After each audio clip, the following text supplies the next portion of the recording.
Well, everybody, and welcome to a special live stream for DC Studios Podcast, the Film Reelists Podcast, and Ben's Take. We're here to discuss DC Studios Supergirl, which is now finally playing in theaters. And I'm sorry, I think I'm seeing a spider, and I'm afraid of spiders. If my eyes get lost, that's what I'm paying attention to. But I promise you, the show will go on. Just if I'm looking anywhere, that's the reason. I'm Andy B, one of your hosts, and terrified of spiders, unless it's Spider-Man. And I'm joined with an amazing group of people tonight to talk about this movie. So first, as always, we have DC Studios and Multiverse of Color's own Keenan Walker. Hi, Keenan. Hi. How are you? I'm great. I am so good. I'm excited to talk about this movie with everyone. Likewise, yeah. I know that, and I promised you, because I know I messed up one time. I didn't get you on for one of the trailers. I'm like, Keenan, I will make sure that the review will have you on it. If it's the last thing I do. So we're glad to have you. Also joining us is the host of the Film Reelists Podcast, hosted by a somebody, which he's going to kill me for saying, and one of our lovely contributors at Multiverse of Color, so Kyle. Hi, how are we doing today? I'm good. I'm excited. It's been so long since we had anything from the DCU. Yeah. Like I had more hair about last time there was something from DCU, so definitely not a haircut. No, that's of course not. And we all got the care package in the mail, obviously, with our apparel. So perfect. Thank you, James Gunn, who personally sent us all these shirts. Don't do that. Yeah. Don't do that. Yeah, I'm super grateful to get my PR box and my influencer check or whatever. I almost wanted to pull up like a Supergirl comic or something, just be like, "Hi guys," like all those influencers do, and then do wait, are you ready for it? Okay. Mine's over there. No, but I got this from the public library. That's even better. Support that stuff. Yeah, exactly. Yeah. My kids love the library. I did a whole reel about the graphic novel section at my local library. No, but that's the thing, a lot of people don't know. I think a lot of people just don't know that the comics are available at libraries. So I'm like, spread the word, because I hate during even COVID, when we were seeing a lot of comic book stores closing down and whatnot. So keep those local places up however you can. We also have the man himself of Ben's Take, Ben Rolfe. How are we doing tonight, Ben? What's up? What's up? Good. Excited to talk about Supergirl. Yeah, we're all on brand. We're all on brand, yeah. Wait, and did also, you guys buy yours by any chance, or did you get given it? James Gunn gave it to me personally and told me to say only nice things about DC, because I apparently you can buy my opinion. By the way, I want to point something out. Four of us. Well, actually, we have one more, but I want people to remember that there was someone just recently who was on the air somewhere saying that men would not watch Supergirl. I'm like, sure about that, Fox News? You sure about that? Because I think we're all. Anytime they say something like that, I'm like, show me your browser history. I want to see your browser history right now. Show it to me. Show it to me. Richard. I can go in so many different directions, but I'm going to behave exactly because we're going to bring on one of the new voice here on these Studios Podcasts. She is someone I worked with for the last few years at ScreenRant, and she is just as passionate about DC, Superman, Supergirl, superheroes, comic books, you name it. And she's the lovely Miss Allison Hamburg. So Allison, welcome to DC Studios Podcast. How you doing? Hi. I'm good. Hanging in there. I did not get the memo on the shirts. Jason. I was thinking about Jason. James we all are.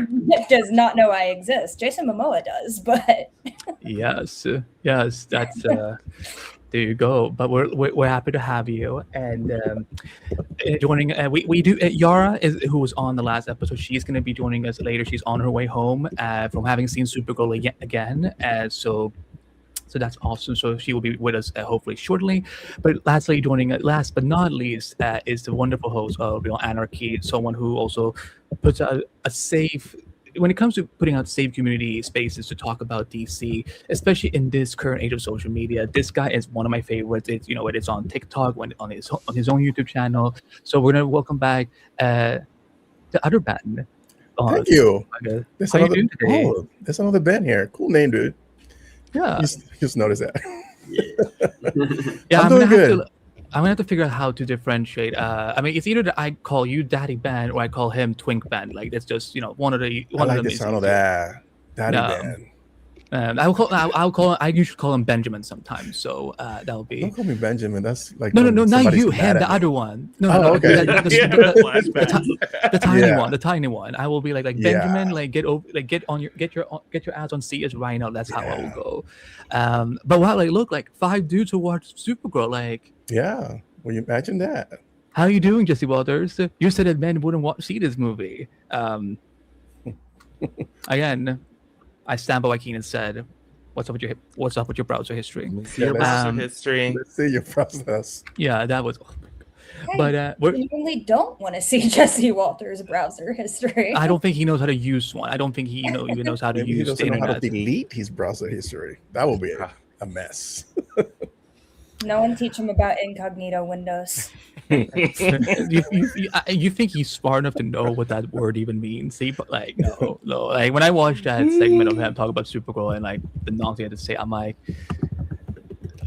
man, we need to be better. We need to be better when it comes to talking about like because this week has been, these last 2 weeks has been challenging. To put it politely, because like we all been excited for Supergirl, but then to see how the world is reacting, because God forbid that we have female superhero movies that we get so few of, but like they act like it's like the end of the like the beginning of the apocalypse when they arrive. So, but yeah, we're gonna talk about Supergirl. We're gonna start with general thoughts and kind of like spoiler free, as much as possible. Then we're gonna go into full spoiler territory.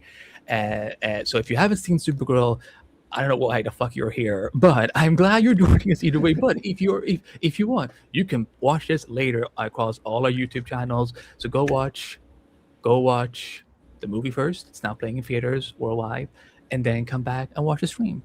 So, Allison, I'm going to start with you for general thoughts on Supergirl. And what were some of your early takeaways? So, keeping it spoiler free. Generally, I liked it. I didn't love it. I don't think that Supergirl managed to match the quality, not even the tone, because it wasn't trying to match the tone that Superman gave us last summer. Millie was wonderful. She was probably the bright spot of the whole movie. The opening with Crypto, not getting into spoilers, was very sweet. So love a girl and her dog story. And then I almost called her Little Eve Ridley. That's so rude. Eve Ridley was also very sweet and endearing in her part. So I enjoyed those aspects. Of course, David was great as Superman. Where the movie loses me a little bit is that it has a bit of a villain problem, but that's something that we can talk about later. Generally, it was a good time. I don't think it's the cataclysmic mistake that so many seem to think it was, both making the second DC Supergirl movie and the way that they did it. I think a lot of reactions to this movie they have nothing to do with this movie. I'll put it that way. It's a fun time. Ben, the adult one, not you, Ben. Not you, Benjamin. Not me. Ben. Okay. No. You, Okay, Ben. somebody's going to be Ben .0. Who is going to be Ben .0? Who's the first Ben? Well, we know You real. can call me old Anarchy Ben. I'm the is oldest older. one here. So You don't. Let's call him Real Ben, right? Yeah. Okay. Real Ben. Okay, we will go. I real, think yeah, that there you much go, real sense. Ben. Yeah. All right. So, Look at you, yeah. on brand and everything. I know. There you go. So Real Ben, what were your general thoughts on Supergirl? Because have you already seen it twice by now, or like how many times? Not have you seen twice. No, I didn't have time to watch it today. Twice? Nice. Haven't had Twice the pleasure. So the Bens are just one. Yeah. Anyway, but yeah, no, I saw it. I enjoyed it a lot.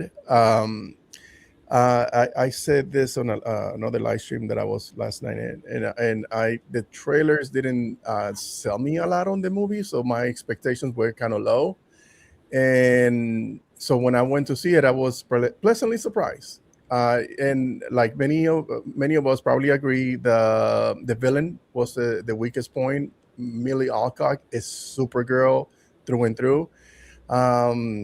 It was had a lot of action. There's some characters that didn't move the story forward, but I was glad to see them there. It's not the mess that they're making it out to be. Me, my wife, and my daughter, we had a great time. We watched it, and I'll definitely watch it again. And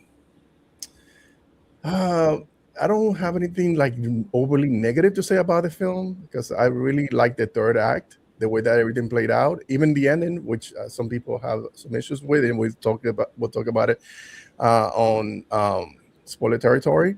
And I have something negative to say about it, and it's not about the film. It's rather the release. I don't think this movie should have been a summer blockbuster release. It should have been like a March, May type of film. And I think it would have play better around that time, because I think I said this before, that movies that come out in summer, they get scrutinized far more than any other movies that come out throughout the year.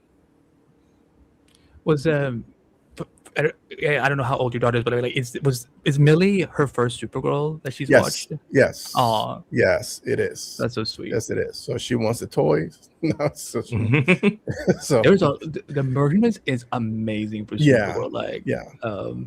I saw like the reel with Millie when she reacted to seeing like the Barbie. I'm like, yeah, Supergirl has a Barbie. We love that. Benjamin, just so I can get the Bens out of the way. You saw it earlier this week. You got to actually see Millie Alcock and Peter Safran and Craig Gillespie, and who else did you see? Who else was there? Jason Momoa, Ruthie's actor, I forgot her name. Oh, Eve Ridley. Eve. Yeah, most of the cast.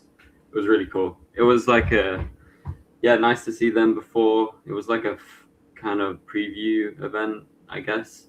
Like they only showed 30 minutes, which I still find weird. Like we're in the cinema, they're like, hey, see it in the cinema. We are literally in the cinema. Like, come on. And then we get to watch it like a week later, like fully. So that was nice to finally watch it. And yeah, I really enjoyed it. I thought it was good. I am a fan of the comic book that it's based on. I think, all adaptations can be different. I think it's a shame you don't have the same visuals as the comics, but it's hard.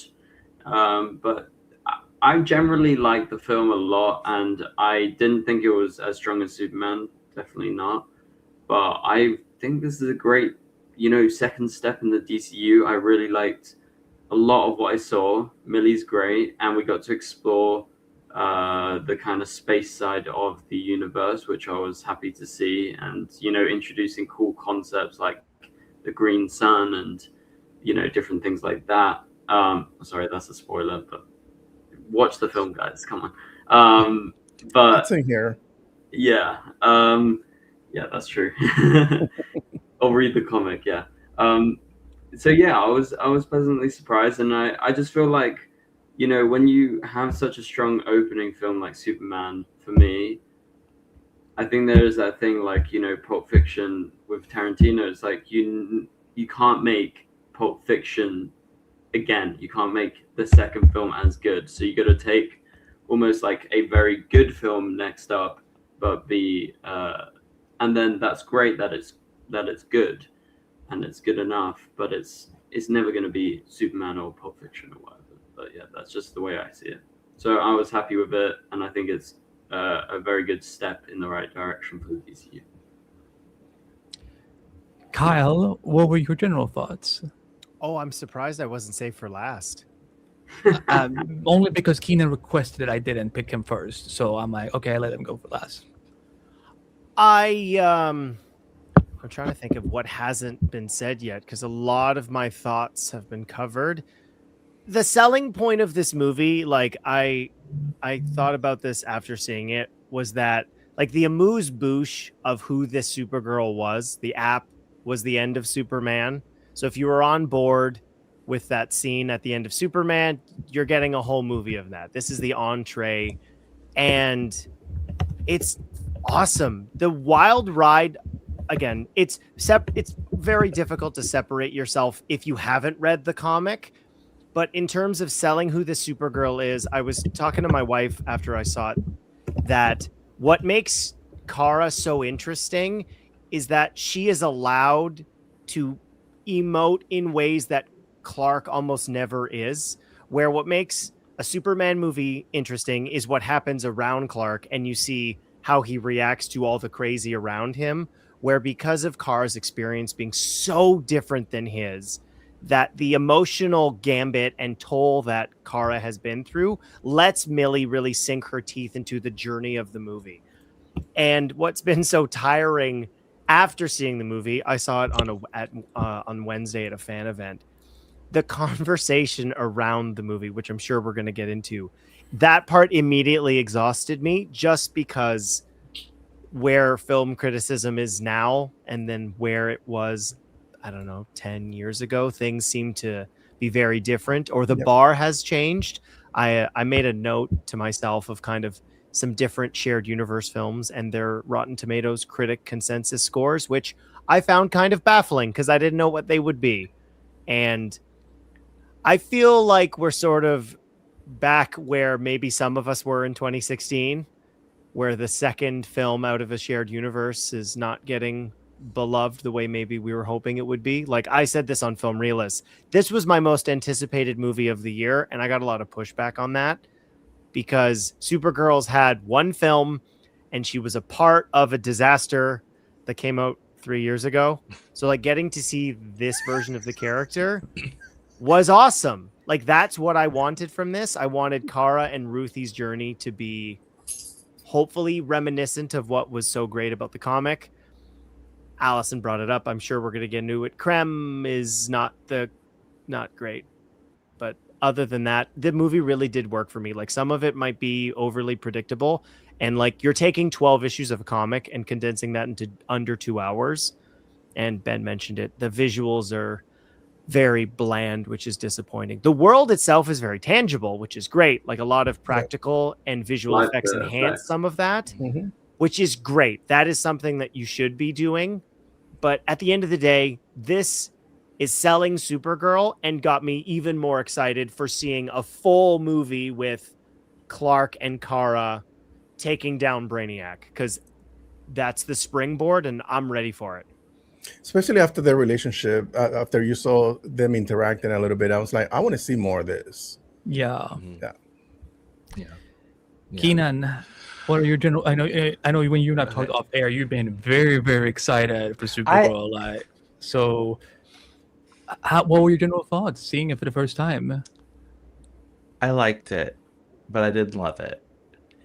I went in wanting to feel something. I love projects that explore grief.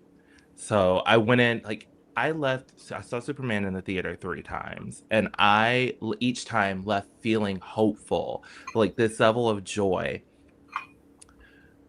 I don't know if I expected to cry or have some kind of a personal emotional catharsis from this movie, but it didn't move me the way I was hoping to feel. And I don't think that was the movie's fault. All the elements were there, but I feel like the ending just fell a little flat to me. But I liked it. I mean, I liked it enough to go back to see it. But I mostly went back to see it because I didn't remember seeing any Black people on Krypton, and I wanted to make sure there were Black people on Krypton. Yeah. Yes. But I was like, wait, what? I mean, they got killed. Yeah. There's only 2 now. Ben, it's not a spoiler. I'm sorry. Krypton died. You're fine. Krypton is dead in almost every version. Well, on Argo in general, it was like, were there Black people in Argo? Were you done or that was? I mean, Jason Momoa was a scene stealer and I was there for every scene he was in. He was great. Probably also a very big highlight of the movie for me was watching him and Ruthie. Yeah, Oh they my were God. funny. Yeah, we will get into that. For my general thoughts, I've seen it twice. I saw it yesterday and today. Yesterday I saw it by myself, and today I saw it with my buddy who he's not he doesn't follow comics that much. So I got to be his like comic book friend who's like explaining like afterwards like this is what it means so and so. I actually brought the comic with me just to kind of show somebody compare this afterward. I going into the film, like I did not like I knew like some of the reactions online was going to be strong, so I made sure to like just prepare myself. Like I'm not going to let this affect me going into it. Like I want to, like I spoke to a lot of people who had already seen it, like including Allison, our good editor and friend Molly Freeman, and a lot of people's different opinions. But I'm gonna go into this and like really make judges for myself because that's what I do as a critic. Like I don't want to be influenced by what others think, and I'm watching it and I'm feeling that like I'm having like a genuinely good time. Like for me, like I don't need every superhero movie to be like the scale and like success of an Avengers, Infinity War, or Endgame. Like I feel we live in that climate right now where, for some reason, everything has to match what those two films did, and I'm like, no, I just want good movies that I enjoy. So seeing Super, I'm like, for the first viewing, I'm like, there's issues. It's not perfect, but like, it is a good movie. I was just right because for some reason, like the lights went on in the middle, went back on in the middle of the film, and that like my ADHD was so triggered that I'm like, okay, thank God I'm seeing this tomorrow. And like before I even went back to the theater today, I was like, y'all fix this, right? And they're like, yeah, no, don't worry. So this time, the second time I was able to watch it without any interruptions, and it made me enjoy it even more. It made me also see some of the issues a little more on hand because like, the second time you're focusing on other things. But I do see some of the criticism that is out there from various critics out there, and I understand we're going to discuss them as well.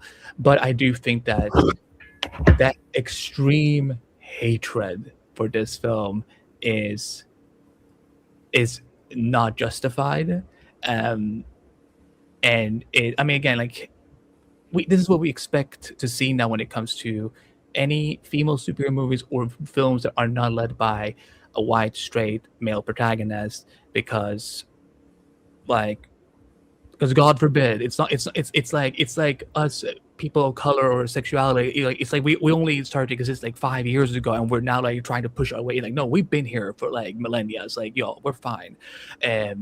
So yeah, I get some of the criticism, but also a lot of it I'm like, y'all just hate women. There's no other way to say it. I think it's a combination of a lot of that and the current climate when it comes to social media. Rage baiting has become just the thing that will get you engagement, the thing that will make your channel grow, whether it's a YouTube channel or blog whatever it is. Doing something negative will get you far more reach than being positive about certain thing, or even objectively unbiased will not get you the same engagement if you say compare it to saying something outlandish negative. Yeah, and it's also because like we're also living in another factor I think that plays into it is the fact that there are still that division between people who are generally excited for the DCU and then people who want the other thing to come back. You know who you are, and it's just like, again, like you can only block it out as much as possible. But like, there's definitely like, again, like I can't, at the end of the day, I can't put the full blame on the film complete of like, oh, because it was bad. No, like it's a lot of good things with it. Some of it is bad because of what the film did, but some of it is out of the film's control because people are using Supergirl, they're using Millie Alcock as a launch pad to just hate on the existence of this film, because like even today, I was like, as I was chatting with my friend after we saw the film, an older gentleman came up and saw my shirt and like first listed like the weakest Superman dad joke I've ever heard, but then asked like, like, but who's Supergirl? Like, is that like a female Superman? I'm like, no, that's his cousin. That's his cousin. I'm like, he has a cousin? I'm like, yeah. Maybe go see the film. He's like, okay, maybe I have to. Maybe I have to. I don't know if he will, but like it was clear on my. Some people really think Supergirl has just been like created in the last like 5 years as like some sort of like gender bent version of Clark. Like no, like she's existed for several decades, and I'm like, this is just it's ridiculous. But let's get into some more specifics now, because there's a lot to discuss. So I want to let's start with some of the positives. Some of our what did we like? What were some of our favorite moments? So I will hand it back to Allison. What were some of your stand-up moments? Like what really worked for you with this Supergirl film? Okay, I promise no tangents, but I will say people not knowing who Supergirl is at this point in time is kind of crazy. She's had a TV show, she's had movies, she's been in all kinds of animated projects. Anybody that does not know who Supergirl is living under a rock. Now, I will say my own dad thought that Supergirl was his sister this whole time, but that's, I think, at least a fair confusion to have. Yeah. Right. All of that aside, as far as what worked in the movie, I touched on this a little bit, but Millie in particular was great. She gave a very emotional performance. She seemed to have a very solid understanding of Kara as a character. Sorry, Kara. The Arrowverse ruined me. Of Kara as a character and what makes her tick, why she is the way that she is, that sort of stuff. And then more in terms of her characterization outside of Millie's performance, I liked that they let her be messy. I actually, contrary to what a lot of people have said, enjoyed the fact that she wasn't in her suit the whole time, because there she was in her baggy t-shirt and sweatpants, because that is what we wear most of the time. And then, weirdly enough, something that I pointed out that I liked, and when I saw it the second time, my mom was with me and she said the same thing. We thought it was incredibly funny and kind of accurate to how girls act around each other, that she just went to the bathroom with the door open in her RV. Like, that's such a small thing, but giving a female character space to be messy and weird and impolite in the ways that real women and people in general, but women are and usually aren't in movies, was something that I appreciate. And then stepping outside of Kara, I actually quite liked Ruthie. I know some people had mixed responses to her. She is characterized differently from the comic, I would say. But I think Eve Ridley gave, especially for her very first film, a great performance, and she was very endearing. She was a softer character than perhaps some that would have read the comics would anticipate. But I think that played well into why Kara cared about her as much as she did, because it's this vulnerable little girl that doesn't fully understand the world around her. And so that kind of led to their relationship kind of having a beautiful sisterhood to it. And then, of course, the main man has to be discussed. Lobo was awesome. I have long said, as I'm sure you guys have or other people listening, Jason Momoa should have been cast as Lobo from the start, and Aquaman was just a side quest. I think he was wonderful as Lobo. I'll get into a negative opinion on that later, but I think he was wonderful as Lobo. I hope to see more from him, and it was clear that he was having the time of his life on screen. And I think that can really add to the quality of an actor's performance when you can tell they genuinely care about the character and why they're there. As far as other positives, Superman. But I don't know that I need to elaborate, just Superman. So, a lot of what I enjoyed about this movie does come down to the actors' choices. And I think they elevated some of the areas where the movie didn't quite work for me. So Real Ben. What were Oh, some of your positives? my strongest positive it was how this movie depicted uh, Kara, uh, because like you said, some of you said that a lot of people believe that this is a female version of Clark, and it's not. It's far from that. And they made it very clear how messy, how different, how views the world, and I think that was my favorite thing. Like let the educate the movie goers that this is not a female version of Superman, that this is a whole different person who has their own personality and different traits and deals with villains differently than what Superman would. And that's one thing I like.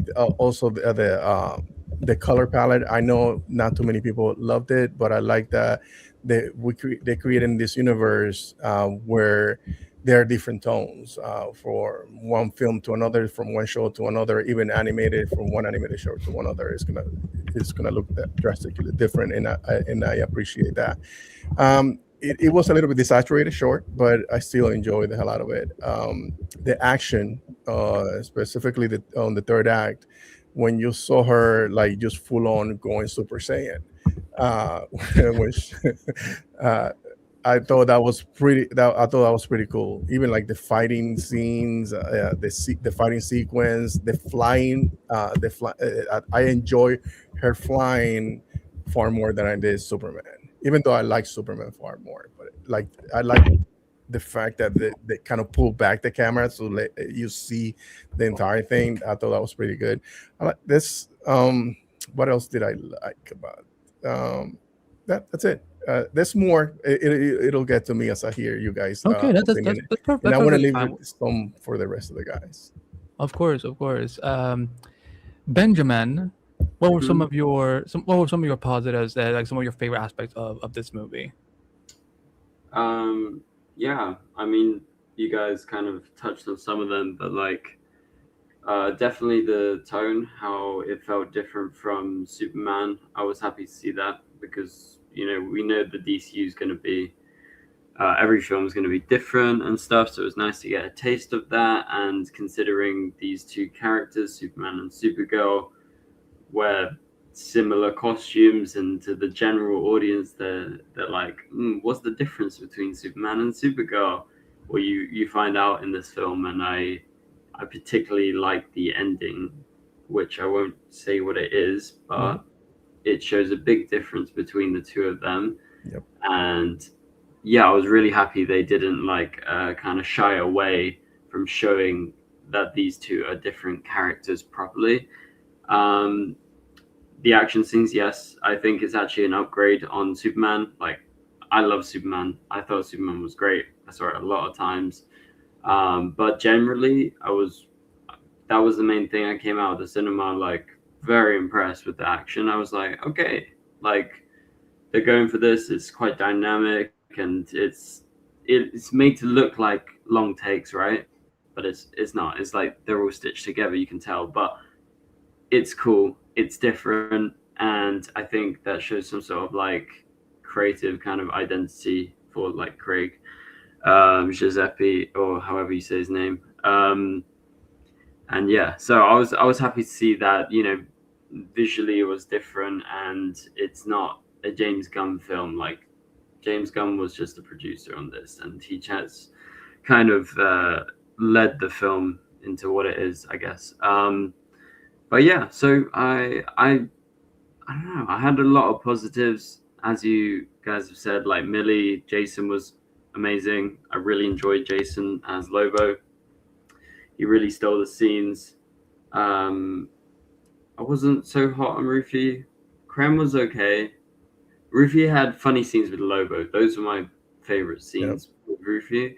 But like, I think the writing was a bit off with her. That's just me. But then with Krem, you know what? He was kind of intimidating.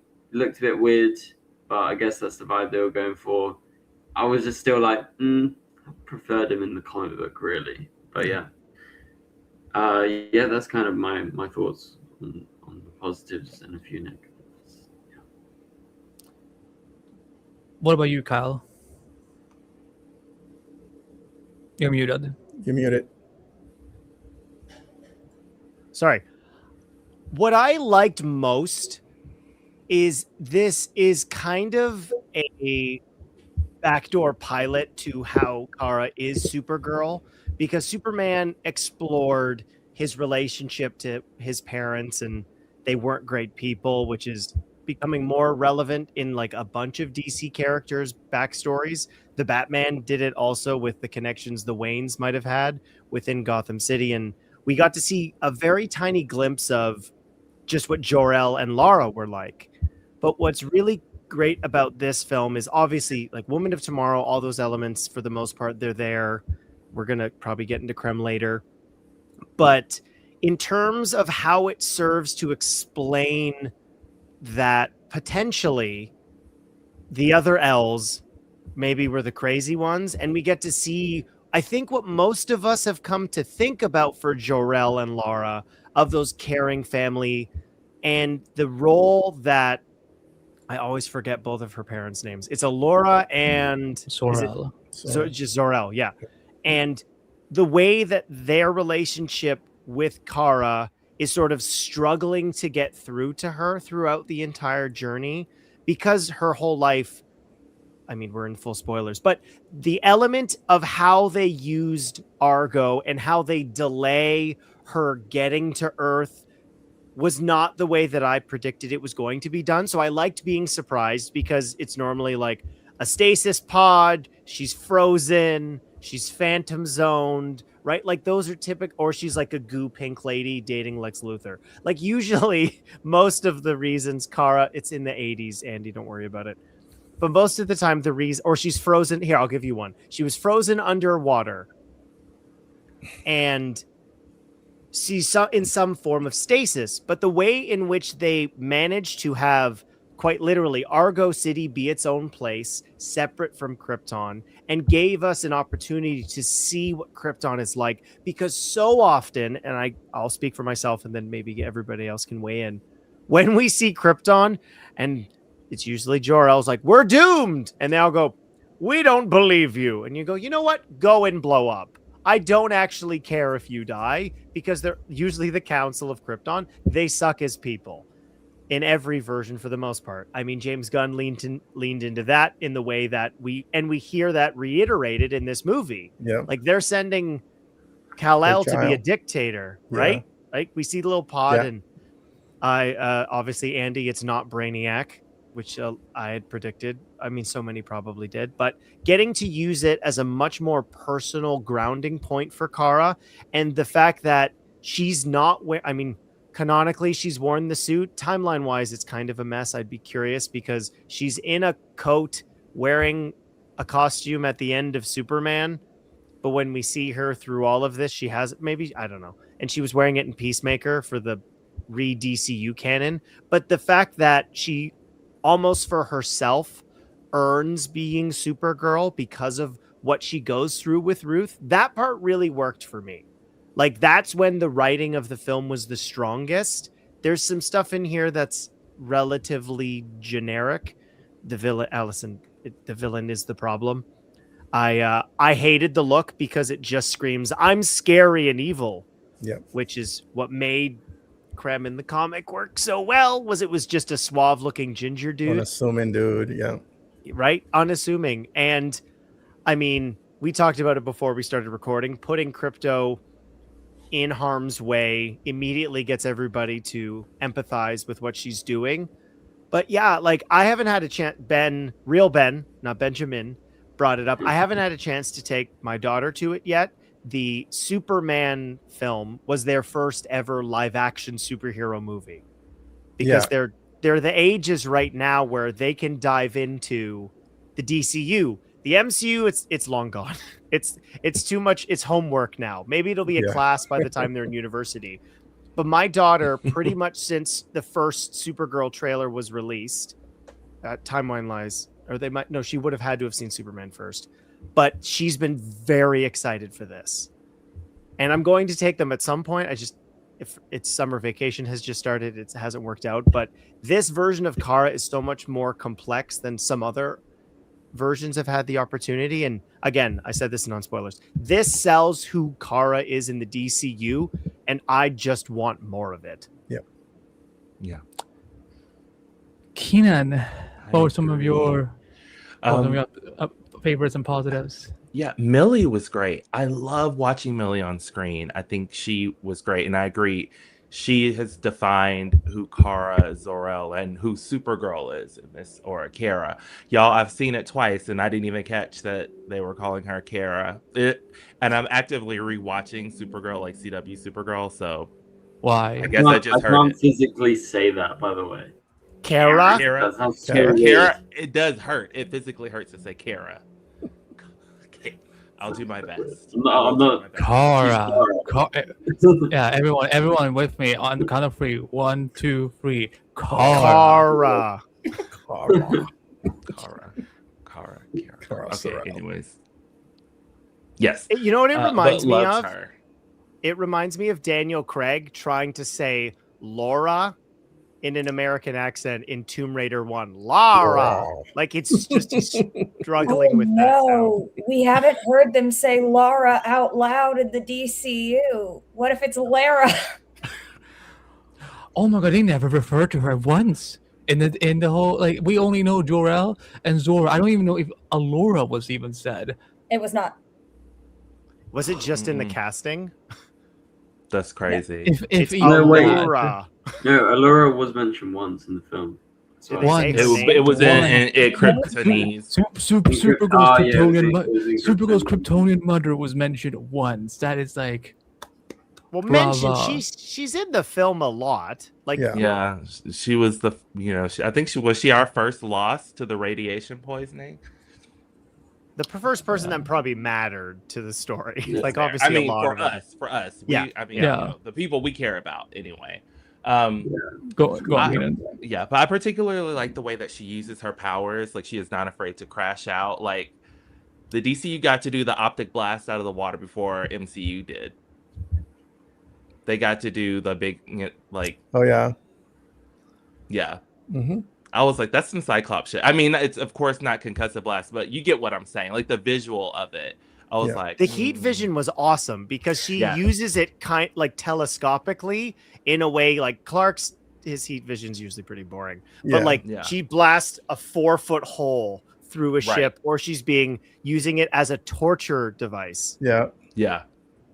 Yeah, exactly. She just and Lobo, just I loved Lobo. I loved him with Ruthie. I was like, give me an Adventures of Ruthie and Lobo. I will watch it. Give me that animated series right now. I want it. But Yeah. Funny thing that Kyle said about your children watching the DCU, starting off the DCU, and this is not a shot of anything because I took my daughter to see Superman, and I was watching, which I love, Man of Steel. I love that movie, and it's not everybody's cup of tea, but I love it. And I started watching it the other day, and my daughter's sitting right next to me, and she said, "What are you watching?" I'm like, "Watching Superman." She looked at it like, "That's not Superman." I just looked at her like, 13 watching the movie theaters. and she actually said that's too dark. So there goes that. Just wanted to share that little anecdote with you guys. No, but I Real think it's Ben, I true, was- like, sorry. What's I up? was thinking about how you were. Oh, look at my glasses. I was thinking about you talking. What about the just coloring. happened to your happened? glasses? He had like a magnetic Oh, this frame is that his changed nipple. the colors. Oh, Yeah, but I Oh. touch my face too much. I've gone through 2 pairs of sunglasses, so I can't. It's that's another story and another rant. Cool. But I liked the coloring of the movie. It was kind of gray. It was a little dark in times. Specifically, like the space shuttle fight and the way she's lit up in the sun.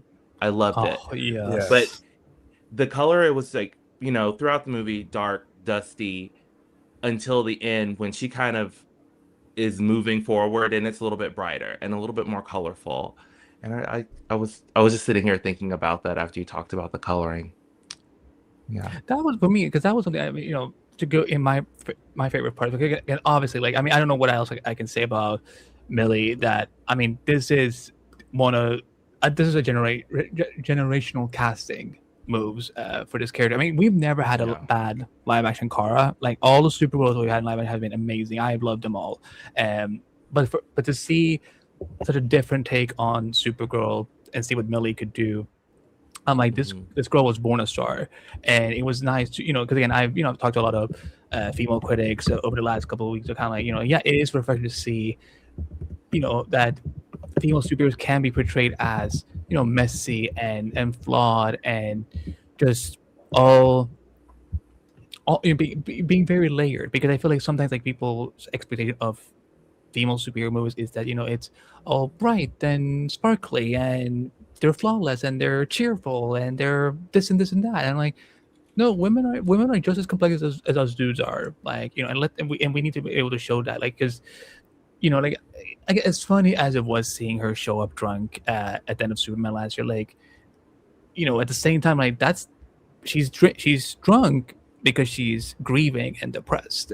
Like she's emotionally wrecked, which is I think something a lot of us can relate to. And so to see what Millie could do, like, because I remember like when it was between her and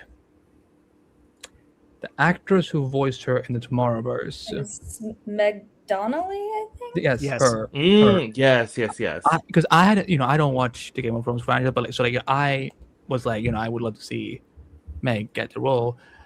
And I'm now, happy. I'm glad Millie was the one who won the role. I'm glad that they saw the potential in her and knew that like this is going to be something that so many young girls like will be able to take in, and of course young boys as well. Like, because again, like because that's the great thing.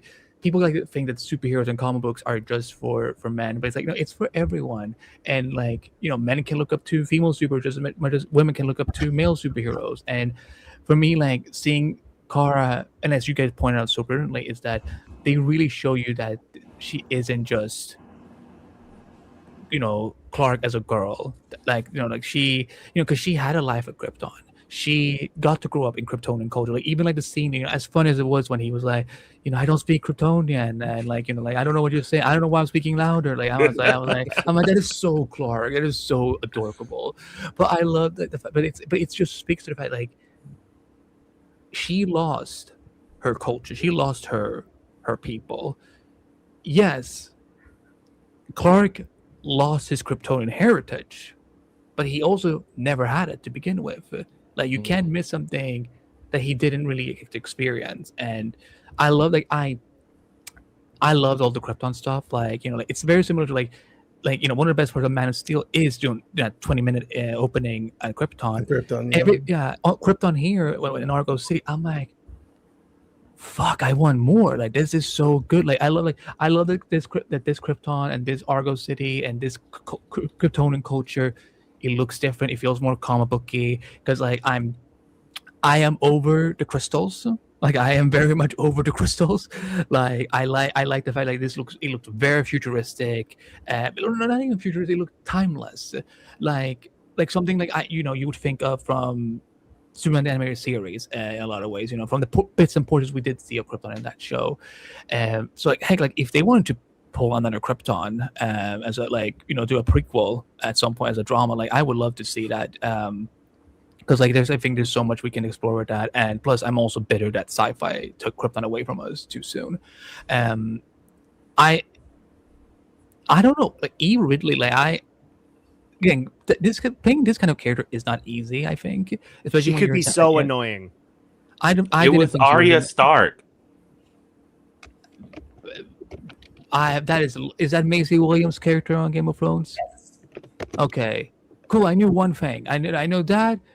Red Wedding, Jon Snow somehow died, came back, and they're dragons. You got the highlights. Are those highlights? The Battle of the Bastards. Wait, you don't watch Game of Thrones? No, I cannot. I will tell you. That's why I wrote the House of Dragon review for Multiverse of Color. Ben, I will tell you off air. Like once you hear it, you'll be like, "Oh, I understand why." Because there's like a series reason to it, but I don't want to talk about it on there. Okay. Eve, I love that she wasn't just the damsel in distress. You know, again, like I know in the book, like she can be, you know, like a divisive character, but like I generally throughout the whole film like enjoyed it because she felt like, you know, like she reacted like the way a kid would, someone who's lost their parents. Like, yeah, like a kid is gonna naturally want to first think that like I need to get revenge, I need to slaughter him, I need to kill him. Like, and that's why I love that Kara was so like clear on the fact like if you do this won't heal you the way you think it will. You know, we'll talk about the ending and the changes from the book. I was like, one of the things that this movie, I feel like again, like Supergirl was already filming, I think, before Superman even came out. The cinematography in this film is what I wanted for Superman. There's a lot of times in Superman that I'm like, I don't know about this, but in this, like, and maybe it's because it's a space western that they had the opportunity to kind of play around with dark lighting and kind of like being around in space and the kind of different color aesthetics that comes with, you know, from different planets. I'm like, this is so much prettier to look at. That's why I'm so excited for Clayface, because that cinematographer did also Clayface. So I'm excited to see that. Yes, Kyle, I will get to you in a second. And yes, of course, I mean, Jason Momoa isn't playing Lobo; he is Lobo. Like I don't know what to say. Listen, I enjoyed him as Aquaman. Like, it was great, it was fun, but I'm glad now that he didn't get cast as Lobo in the DCU, so that we could have had this, because I don't think Lobo would have been handled right. You know, because again, we know that know Jason is a super fan of Lobo. Like, he's like probably the biggest Lobo fan on the planet, and it was again. What was so fun with it wasn't like seeing him just put on a costume and just like playing Lobo. He was like, the makeup was great, the costume was great, it felt natural, his Lobo voice, like, and even because I didn't watch an interview with Jason, I'm kind of like, okay, he actually did like change his voice a little bit. There's a little of a swagger there that we don't hear with Jason in real life. So yeah, because that was because a lot of people were, pissed that they were adding Lobo to this because he's not in the comic, but I'm like, he was there for where he needed to be. He didn't overshadow anything. Like, he got to have his, big funny moment. His exchange with Rufy, but he never felt like he was like, oh my god, this is the Lobo movie featuring special guest star Supergirl. So give me an HBO show or a movie with him. I'm ready to see more of him as Lobo. And again, I think the fight scenes again, like, as there's been a lot of debate about who's the stronger one, Superman or Supergirl, and there's a lot of cases for, there's a lot of reasons for why Supergirl is the stronger one, and also because I think that intellectual wise, I think she fights smarter than he does. That's not to say that he's just like a brute, just like throwing punches, but it's like I don't know if it's that she had some sort of military training growing up on Krypton, like kind of like or like if she was in a position where like she was like there was a purpose for her, but from her parents to be like we want you to have these skills. This game, we were going to say something. Yeah, that was my question. I was interested to know if she had like fight training or anything like that, especially when she was very well choreographed. Like when she like did the thing on the tusk and knocked the guy off, and my friend was like, I didn't think she had powers here, and I was like, no, I guess that's just skill and momentum, but no average person can do that. I mean, I love when she was like, speak for yourself, buddy. No. I just, again, it was fun. Like, the fight scenes were fun. I like the bus, like the one on the bus, like with the teleporting thing. I'm like, this is so goofy, but I love it. But I think it might be worth now going to some of the criticisms. And I know that some of us, we will talk about some things that are a little bit heavy, so we just want to give people a little bit of heads up that there will be some serious themes discussed. But there's some things of this film didn't work, and it can be related to the fact that it wasn't a full adaptation of the comic. It can be the fact that I've seen a rumor online. I don't know if this is true, and I don't know if it's scooper culture going wild again, but like it's supposedly that 25 minutes were cut from this film or something. I don't know. I guess because one thing, maybe you can speak to this, Alex, because something that some of you guys may not know is that Allison here visited the Supergirl set last year for ScreenRant. You can read her set report on ScreenRant right now.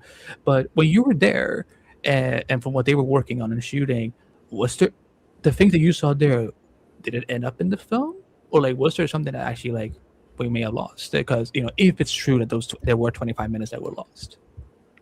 So as far as I can see, everything I saw there made it into the film to an extent, but I think if I had to guess, there was more on Krypton, because there were details to the sets that were not visible in the final movie.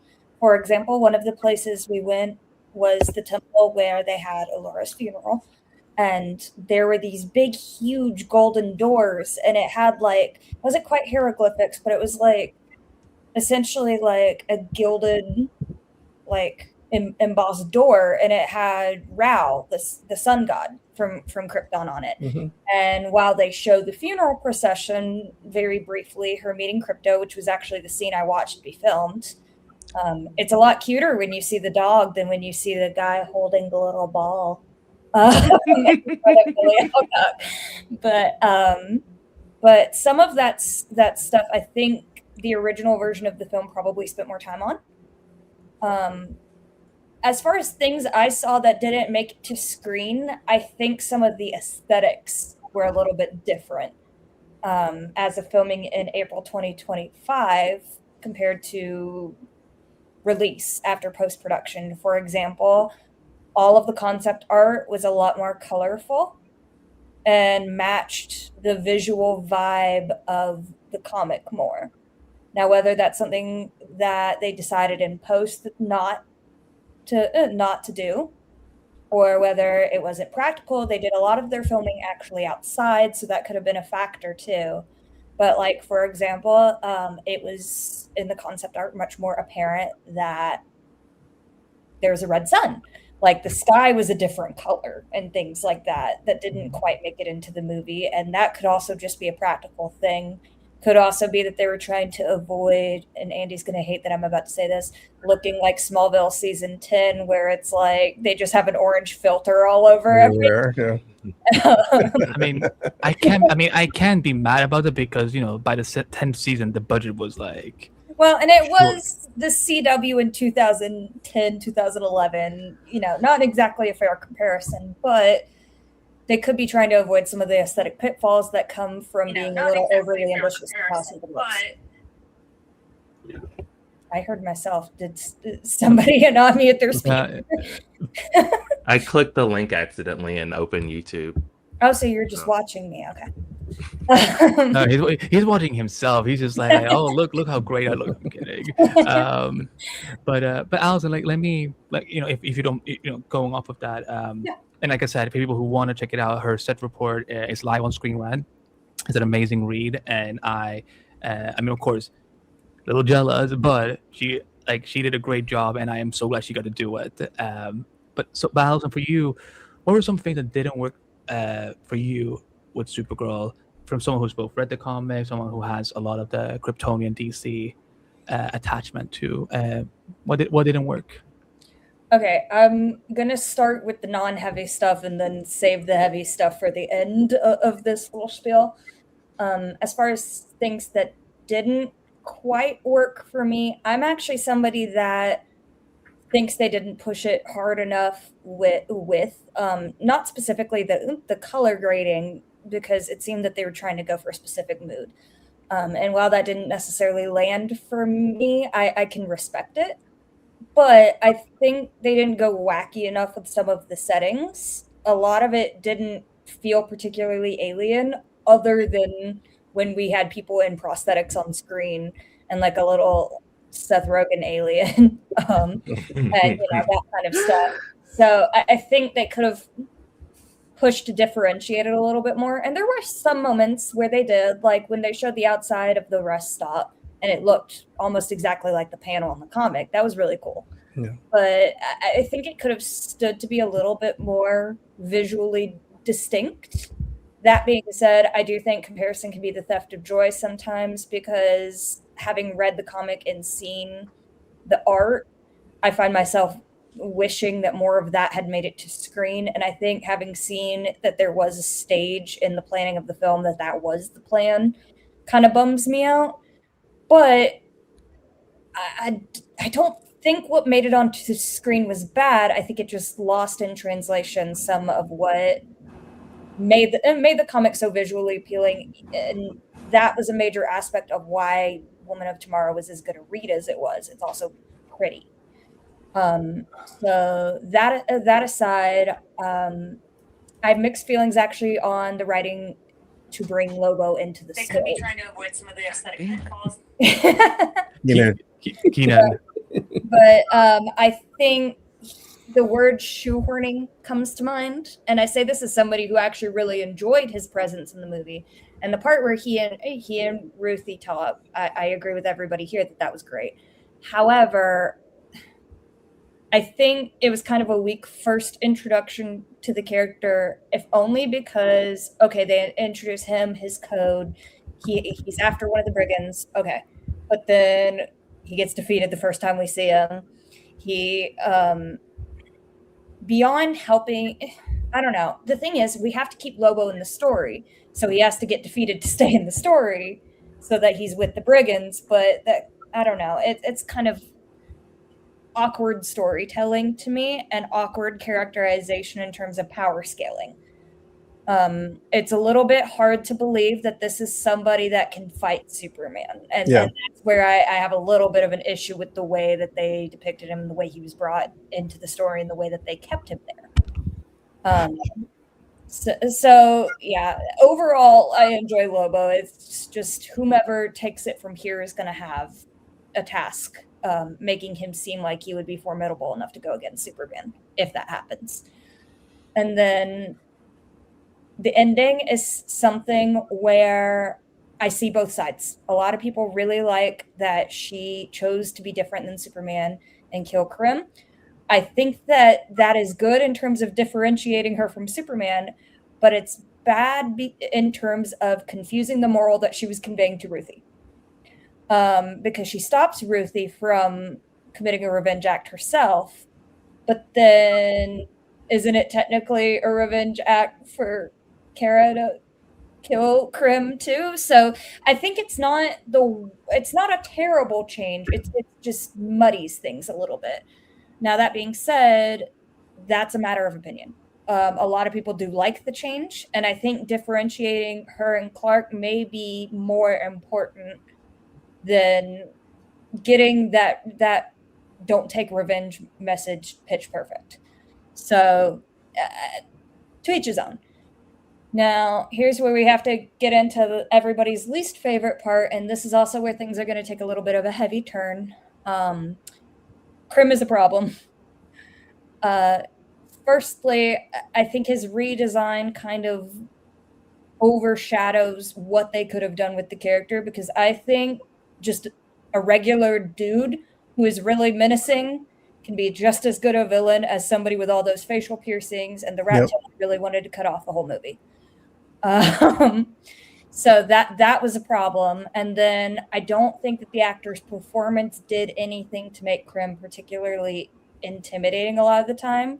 There was a lot of and shrugging and things like that, where it's like, okay, I think maybe he was trying to play it as this guy doesn't care about human life. He doesn't care about the bad things that he's doing, and so he's flippant about it. But that didn't translate to him being particularly intimidating. And then, all right, we're going to go there. The essay implications that were added to the story that were not in the comic irk me, because it's a similar thing that we dealt with Black Widow, except that made sense that there was going to be human trafficking in that plot, because that is part of Black Widow's background. Right. Here, it narrows the focus of what female heroes can be up against. Does it have to always be SA or exploitation or trauma for female heroes? Would they have made this change if Superman were the protagonist of this movie? or did it happen because it was a female hero? And that being said, I am well aware that the writer of this movie was a woman, and it still bothers me because I think specifically in superhero media, we see a lot of this kind of exploitation. And it's not always of a sexual nature, though there is, of course, the human trafficking in Black Widow. There's Jessica Jones and Kilgrave.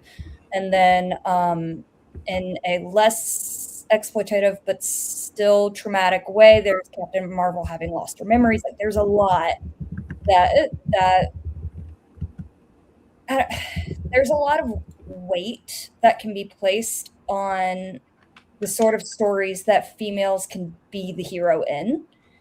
And I think having this guy just be a murderer who shot her dog is enough motive.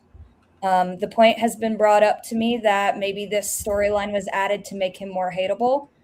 I think shooting a dog and poisoning him is hateable enough. It worked in John Wick. Yeah. Exactly. It worked in Superman. There's the part where Eve is talking to Jimmy Olsen and she's like, Lex kicked a dog. And he just goes, Jesus Christ. Like, that's enough. So perhaps this is more of a girl problem, but it bothers me that there has to be this element brought in to a story with a female lead. And I really do struggle to think that this would have been added if it weren't a female protagonist. And it also made me viscerally uncomfortable at some points in the movie. For example, like, what if Kara did die on that planet and Ruthie was just in the brigand ship? What would have happened to Ruthie? It's pretty obvious. So some of that stuff is just so uncomfortable and adds a level of peril that doesn't need to be there. And one of Andy and I's coworkers at ScreenRant wrote an article about the fact that she took her 12-year-old daughter to see this movie not knowing that content was going to be in there. And so it's hard because an empowering story with a female lead does not have to be overcoming SA-related trauma and that sort of stuff. We also did not have to see a trafficking victim watch her parents get murdered in the street and then be murdered. And get murdered too. Yeah.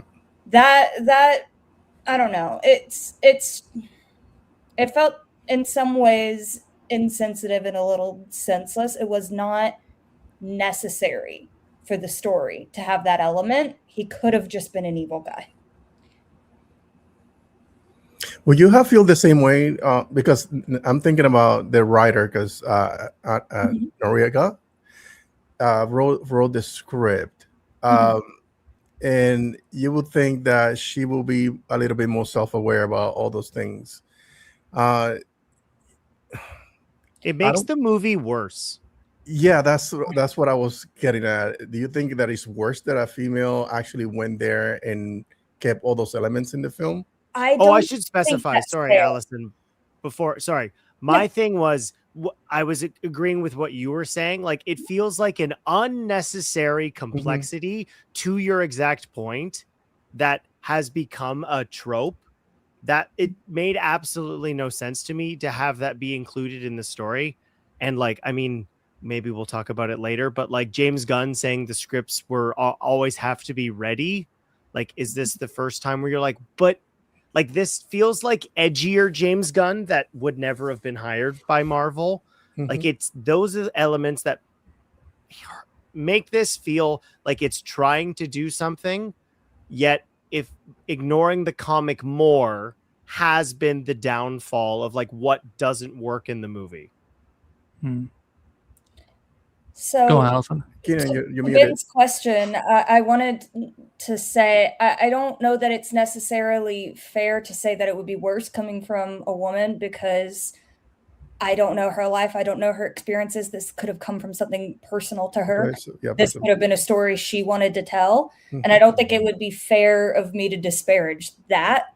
Fair. So while I think that it was a poor story decision, I can't call out another woman for adding that because she could have done that for any number of reasons. Sure. And I don't know that it would have been trying to be edgy. It could be that this is a very personal topic to her. Fair. I know that. Oh, sorry, Keenan, go on. I was just saying, it also makes me wonder, just like,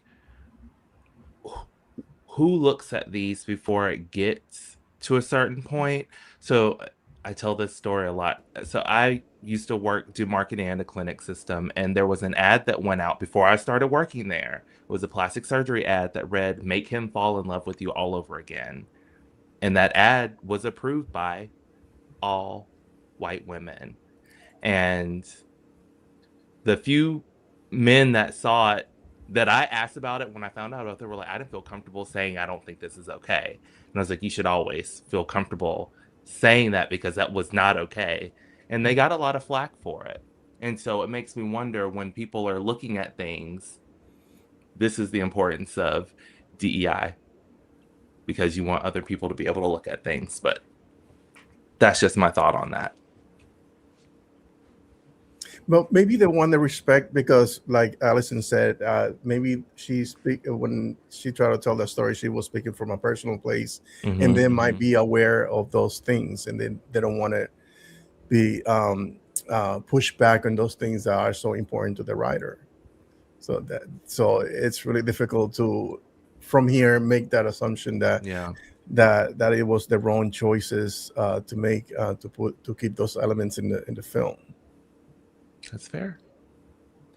I know that Benjamin has to get going soon, so I'm gonna let him speak first, so he can. Because it's, he's in England, it's late, so I totally get it, and we're happy that you were here, Ben. So we appreciate you being here and sharing your thoughts.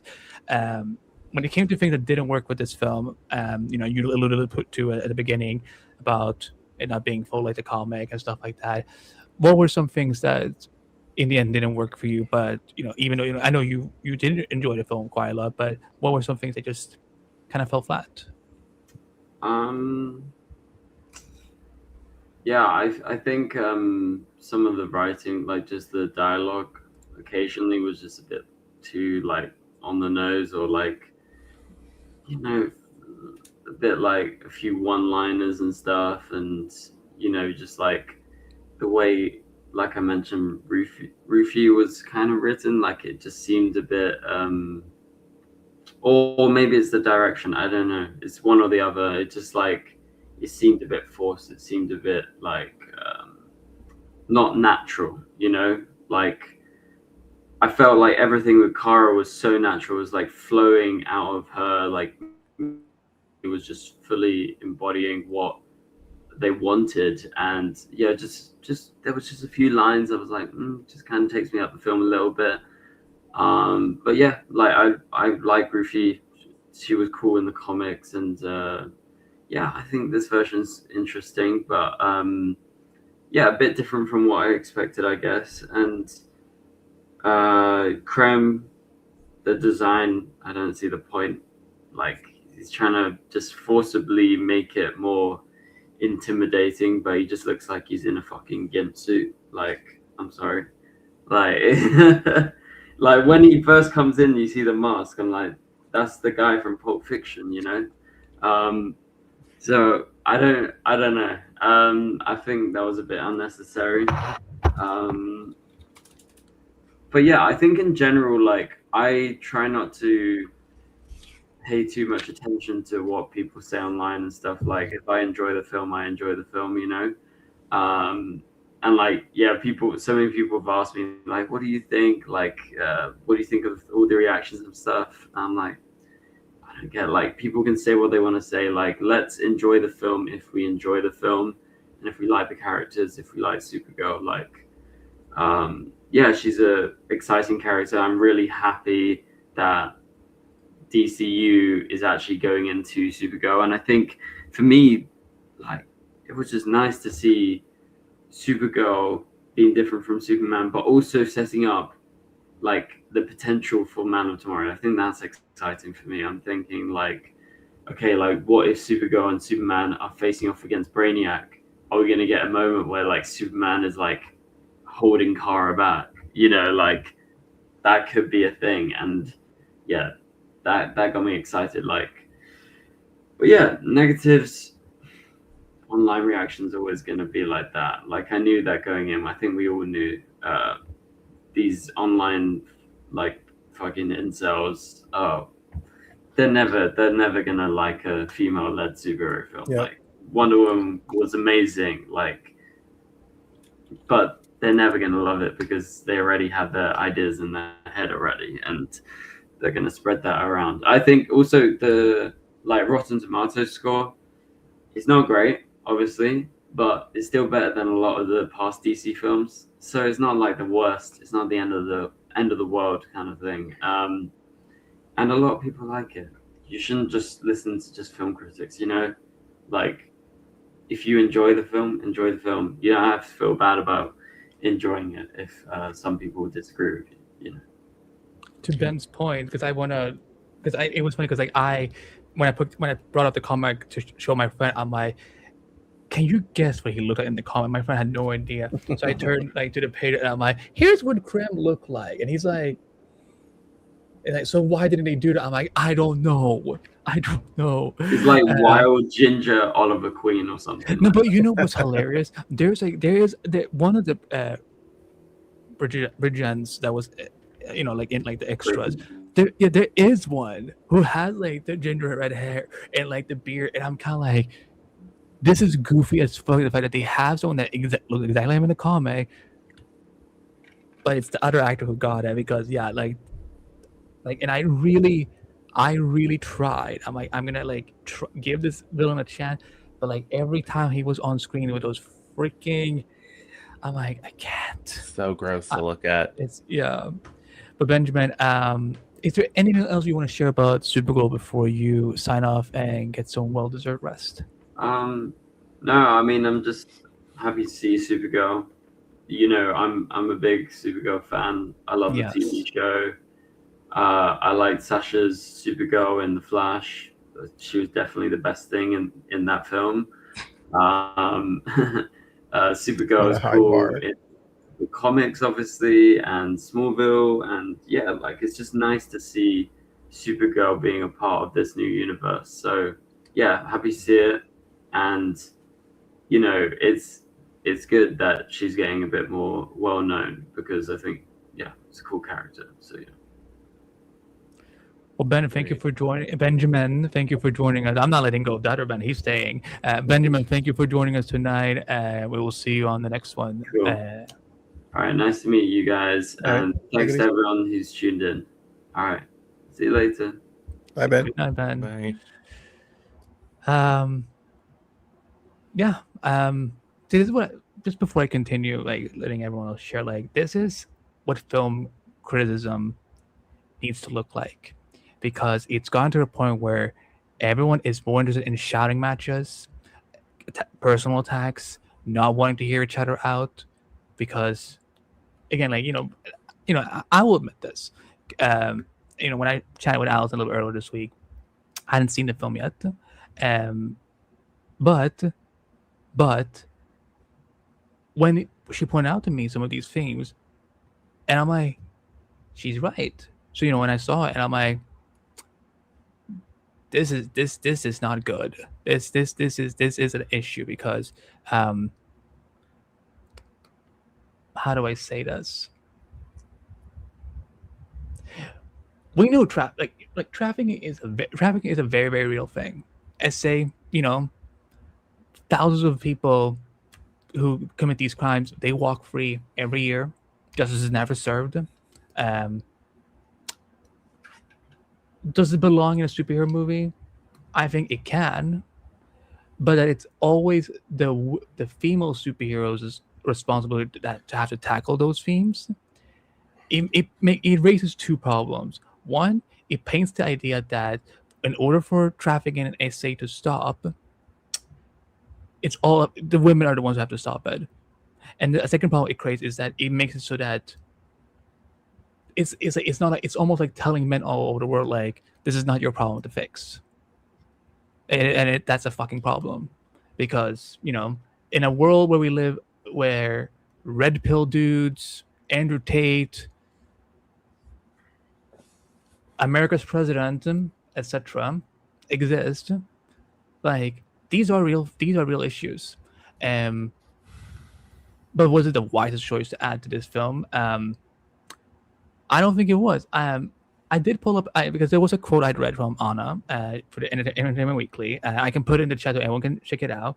But because again, we don't know her story. As Allison pointed out, we don't know her backstory. We don't know why she wrote the way she wrote. But she mentioned something about this in Entertainment Weekly, and I quote. And it's about the the darker themes of the story.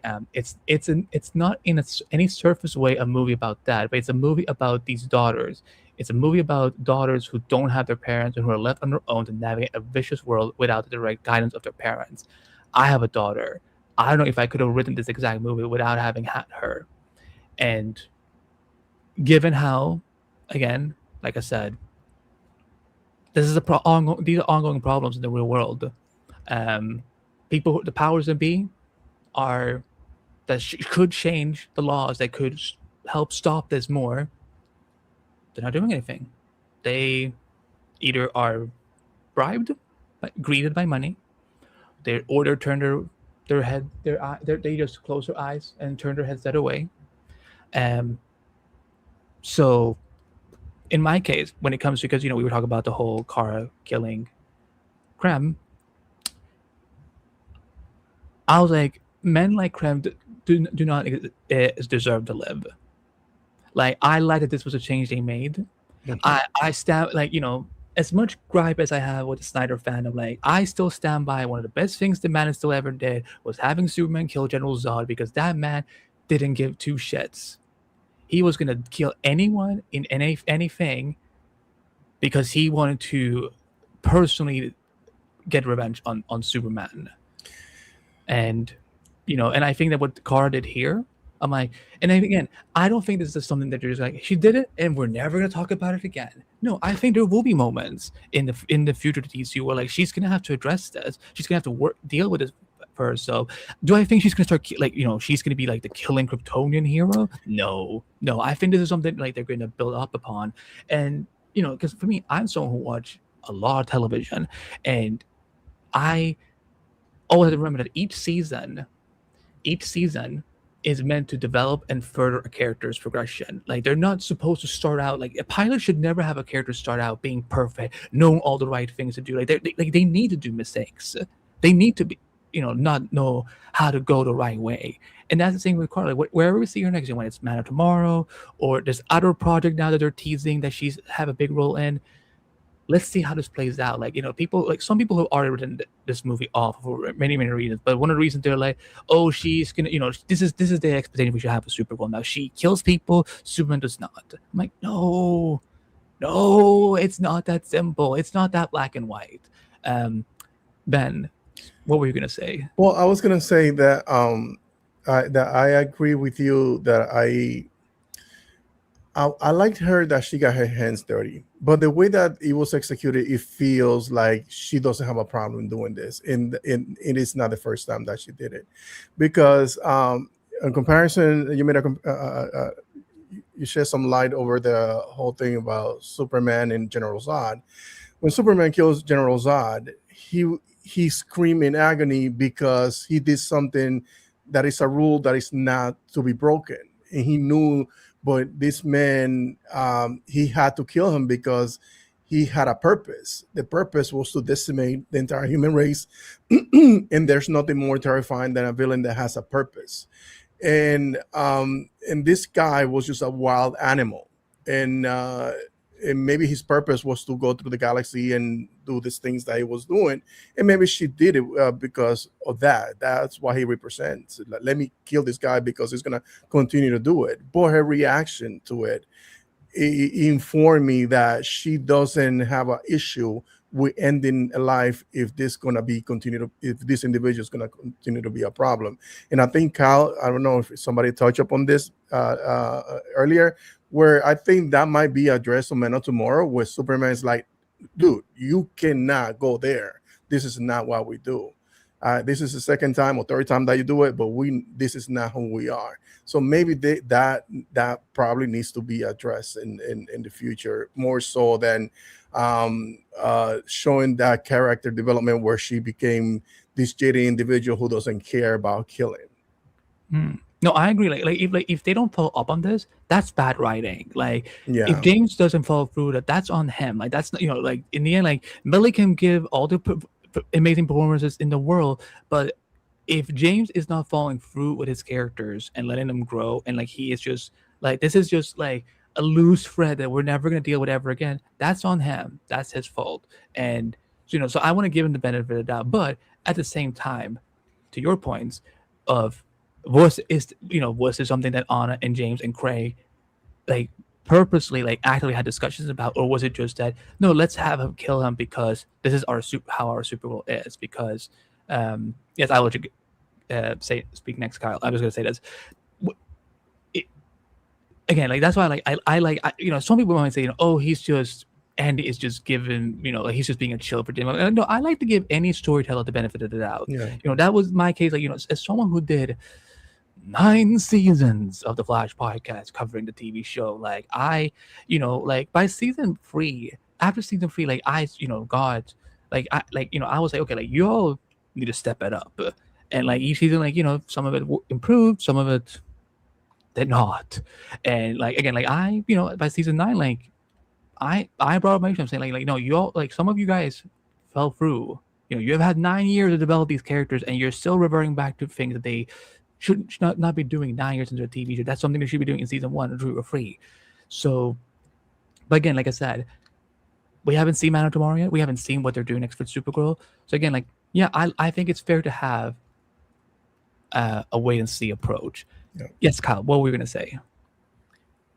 I've just been thinking a lot about what Allison said about the inclusion, and I mentioned this briefly, but what I find so fascinating, and obviously not to feed the unvalidated criticism that this movie's being levied, because like I looked into it just because it's fun, just randomly, like MCU projects and DCU or EU, just in terms of like Rotten Tomatoes, because unfortunately, as much as we want to ignore the amalgamation of film criticism, because that does nothing but benefit viewers, I'm just kidding, it does the opposite, because then you just get one consolidated opinion on if movie bad or movie good. Like, I think it's very funny because what so many of the people who are registered Rotten Tomatoes critics are doing, dunking on this, maybe they don't have the necessary brain cells to be aware that we can check their other review history. So like that to me is also hilarious, because I will, and Andy, I have another point and I will get to it, so apologies. But like, good. Go for it.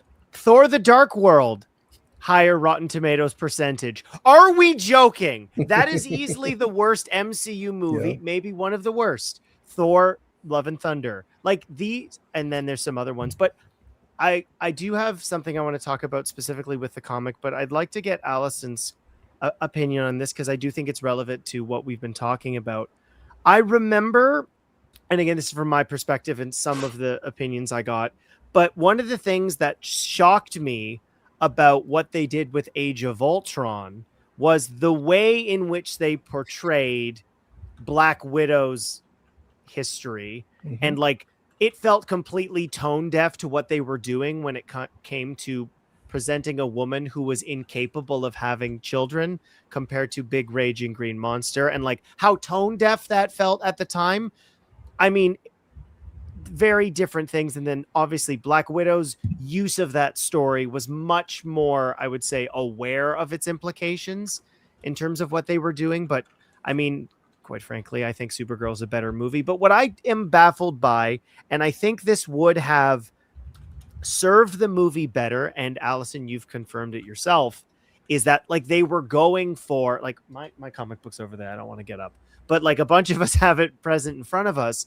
What seems to be a part of the conversation, not specifically with Supergirl, but it can be included in that sentiment. And I know we've talked about, and I think there's some really good points about how the cinematography and the choice of color is used. Of course, we mentioned the green sun and the yellow sun, and that's maybe the most interesting.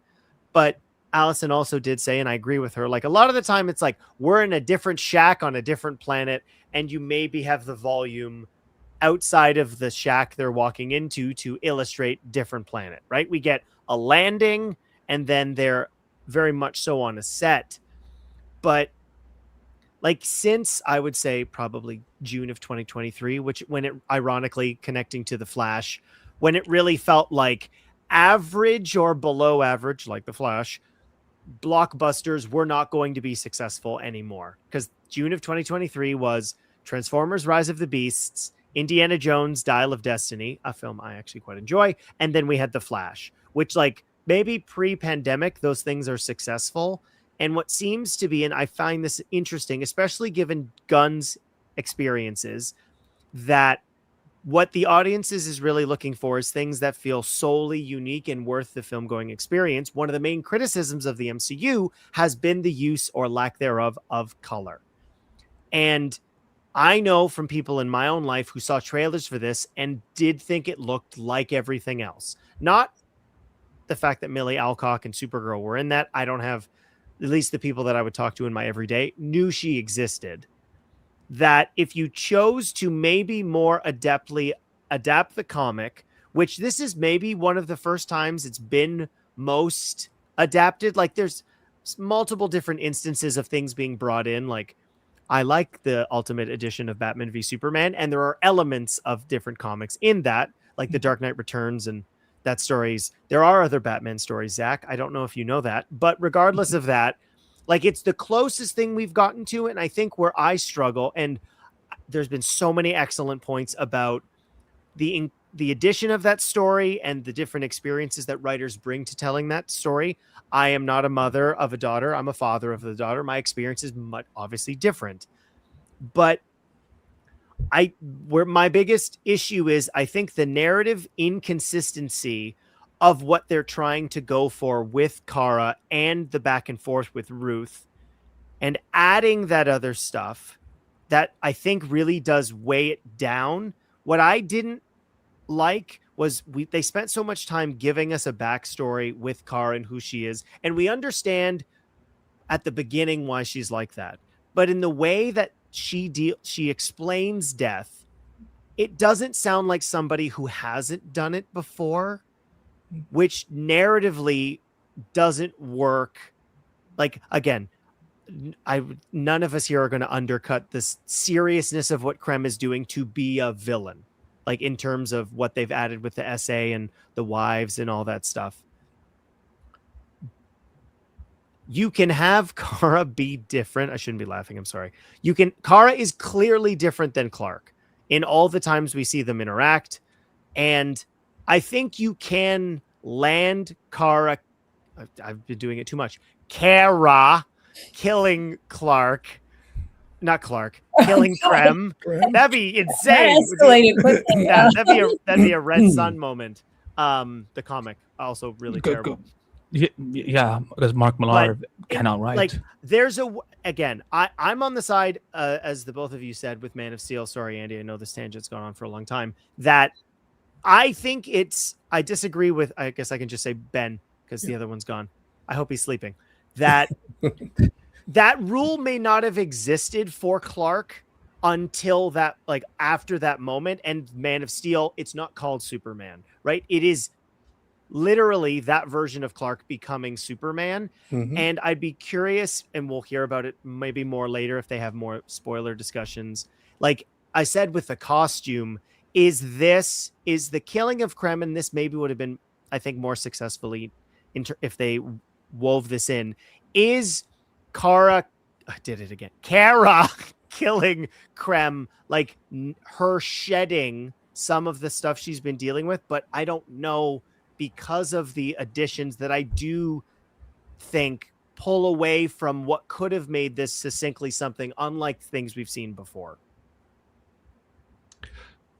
So do you think that this was our first time killing? Because I don't think it was. I don't think so either. Okay, that's what I'm to make sure. Well, I thought the whole point was like, Ruthie, I don't want you to do that. Yeah. But I think there's elements of the films that were left on the table that that give you context on why she would go there and kill this individual. That's why it's still taking a lot of us by surprise that she went there and killed him. No, I think she understands that some people gotta go.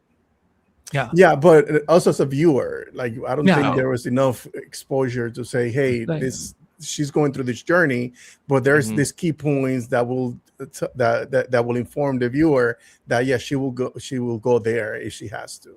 Like I think I think I understand what you're trying to say, Ben, is that because we were discussing earlier, Keenan, that there's a rumor going around that there was maybe 25 minutes cut from this film. I believe there is. Yeah. The Again, editing, I could was like there was. I had many issues so with many editing. issues with the editing, and that I was like, something's missing here. Yeah, because Also, in a second, I did remember something from the set visit that is relevant, but please finish your thought first. No. Well, don't forget yours. Yeah. No, you go first. I'm not as old as Andy. I won't forget it. Wait, I'm older than Andy. Never mind. I kind of had a feeling that would be a quadruple shot. Sorry. We need Ben. He's the child. We need Ben back. What did you remember, Allison? So, while this wasn't something that I saw being filmed, when I was at the prop department, one of the newspapers that did not make it in because they only show the one in the movie of Superman that Crypto pees on. One of the newspapers actually had Kara featured on the front, and it was completely different photos of her in the costume, and she was in Metropolis, and she had a ponytail.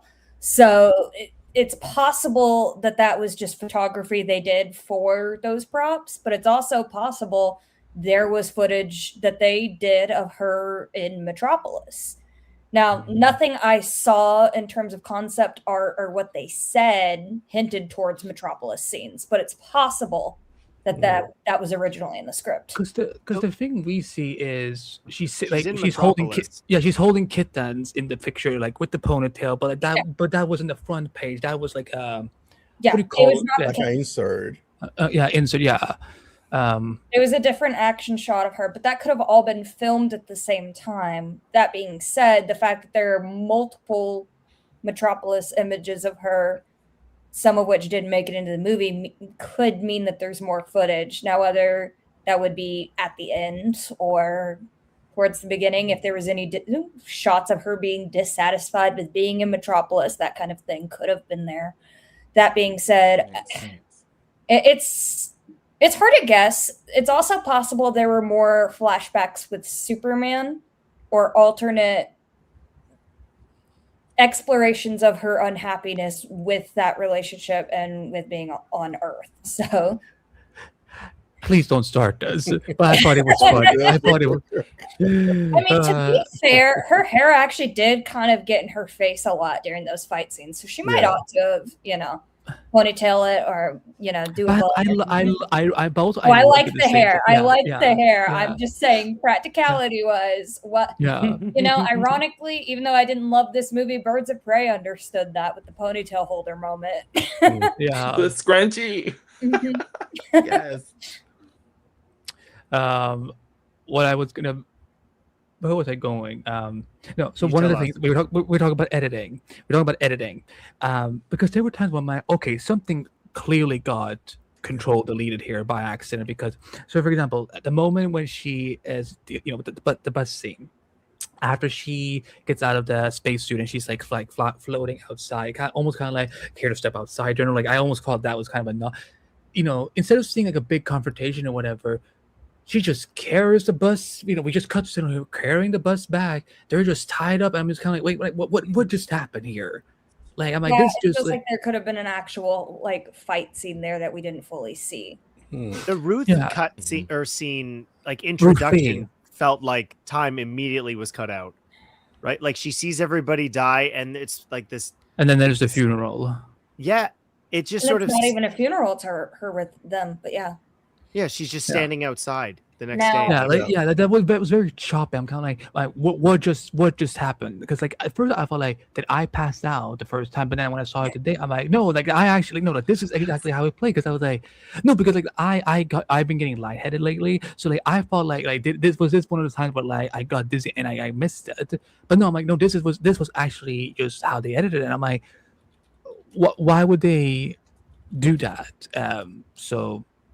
There's another scene with Lobo where, like, all of a sudden we see him prisoner, and I remember that my wife went to the ladies' room and came back, and she's like, "How did they catch him?" I'm like, "I don't know." I don't know. Well, that goes back to the power scaling issue, but yeah, it's like, I was how like, do you wait a catch this minute. dude? Like she said, this is a dude that just decimated his entire race. He's immortal, and all of a sudden, this guy just catch him, put him in a jail. He can just like break through without even explaining that this Am I naive for metal. thinking? Oh, sorry. Wait, one second. I was gonna say that. Am I naive for thinking that like, oh, he got caught on purpose? But I'm like, no, I don't. Am I just that naive? I think if they were going to go with that, they should have made it more explicit. Yes. And part of why I say that is, and this is of course comparing DCU, but not the same writer, not the same director.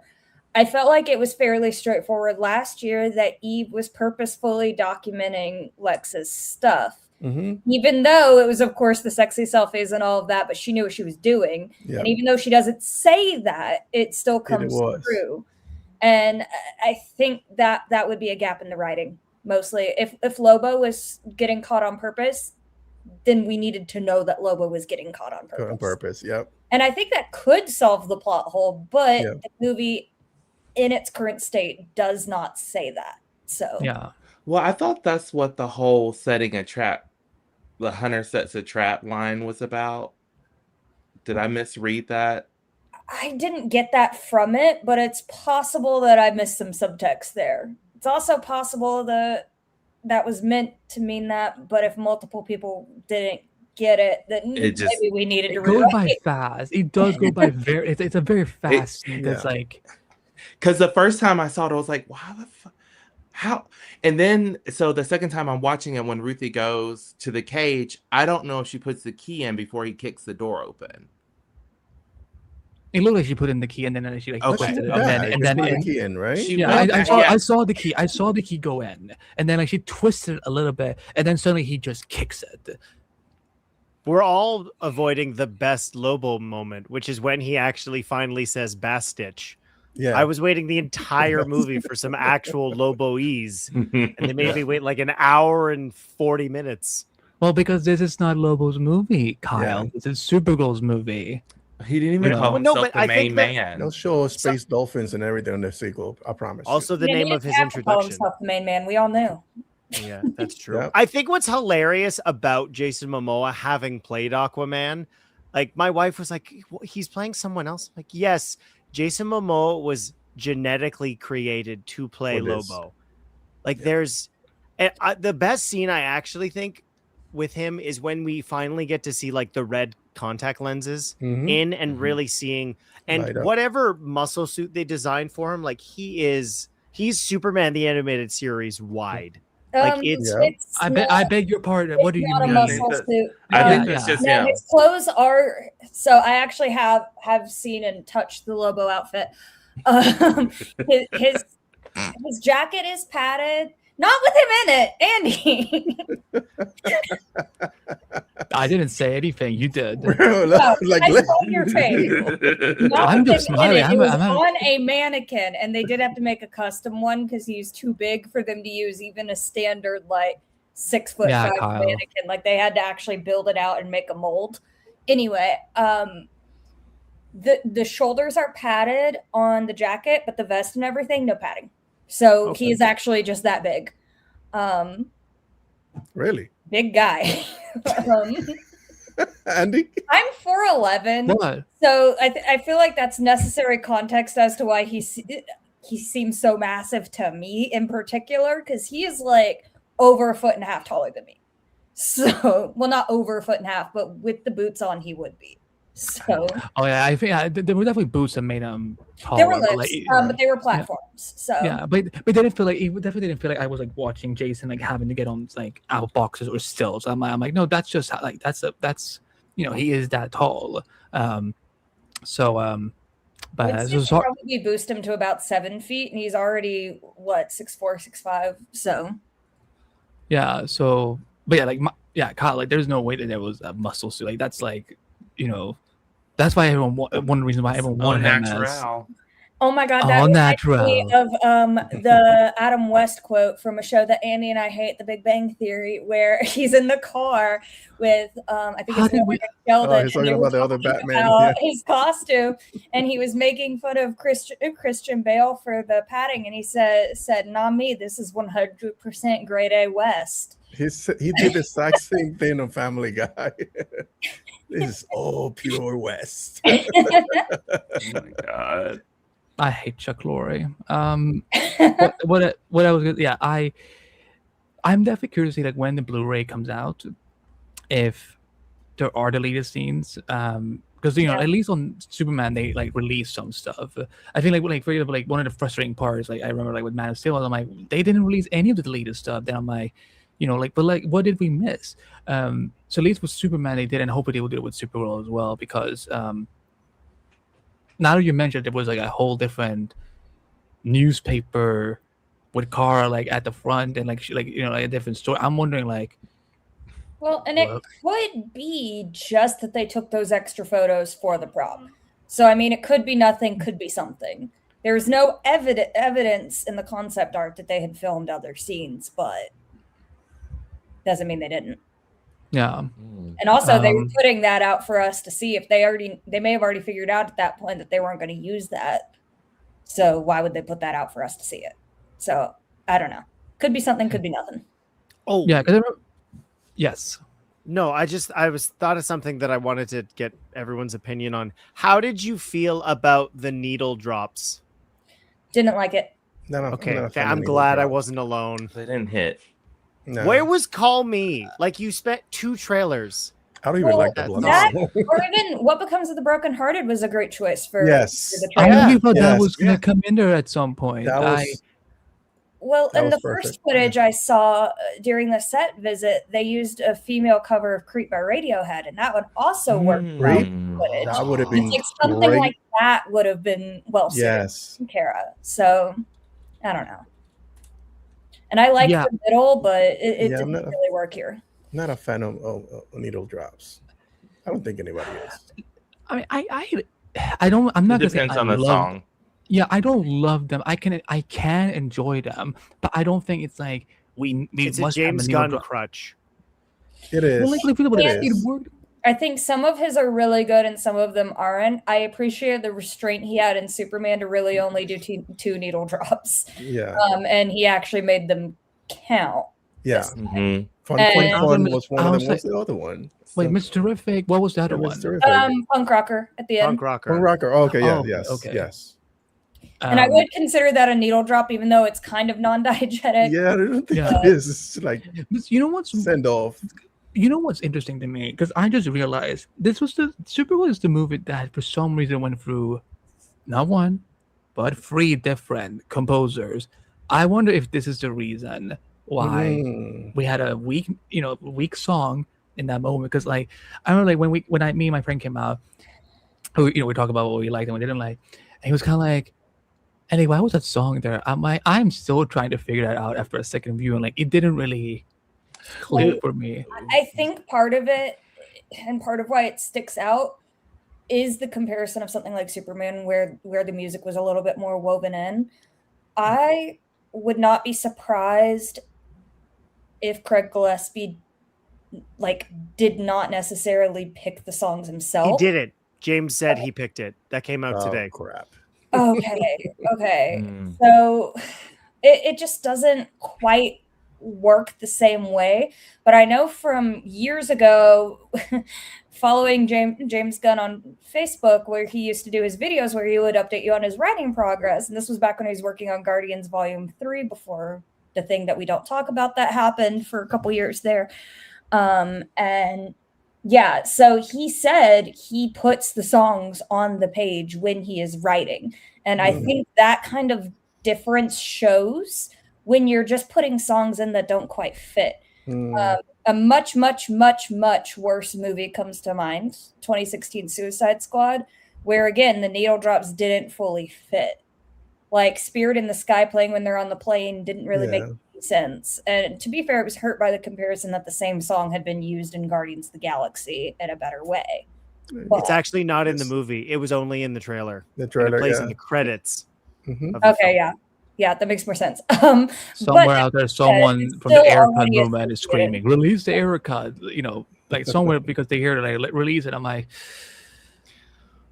I think Well, that but again, like yes, It was just to your point that I think Hmm. something that I was critical of for the trailers for Superman was that obviously they were leaning into the John Williams score because there's only ever been one Superman theme. Mhm. But I'm obviously saying that in jest. But then the use of it in the film was really great. Like, yes, Mhm. okay, you're leaning into the nostalgia, but I'm forgetting his name now. I'm gonna John Murphy and Dave Fleming. Like what they did with it, I thought really did work. And like we talked about this yesterday, Andy. I think it should have been called Superman Legacy. Like what they're doing, really reigniting what people think of who that character is. Mhm. I couldn't tell you what the Supergirl score is. Like, what is her theme? Nope. Well, they didn't commit to it. Mm-hmm. Even in that last fight, like she goes into it with score, and they're like, "Oh no, we're gonna play this song now." Yeah. it's And like, I'm oh. old enough to remember when the middle was in like every teen Yes. drama Yeah. of the early 2000s. And no. Yes. I'm like, Did it make it into Smallville? Because that would be ironic. of course. I I guess wouldn't be no, but surprised. remember, Andy, Smallville had a lot more licensed music in like the first season than it did subsequently. Season Yeah. The one. music budget kind of got cut down later. Yeah, I mean, I still think it's funny as hell that they still like got away with using the Williams theme in season 3. Because like by season 10, I understood why they could use it, but like in season 3, I'm like, y'all are really testing. No, that's Whatever. disrespectful to Christopher Reeve. If they're gonna show him, they can use the score, Andy. but initially, apparently they didn't have the rights to use that. So That like doesn't that, surprise yeah. But I thought it was like like I mean, listen, like Alcock and Miles Miller, like they were they were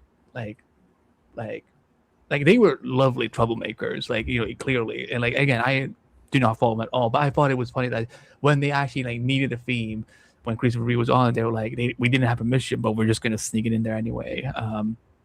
And Well, it was To answer subtle. Lobo's Allison's theme question? had more time than hers. Yes, it did. Episode 18, season 1. Drone uses the song The Middle.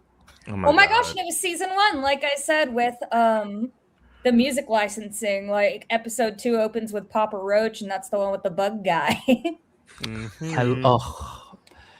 the amount of shit I've gone over the years for being a Papa Roach fan, I'm like, but they have such good songs.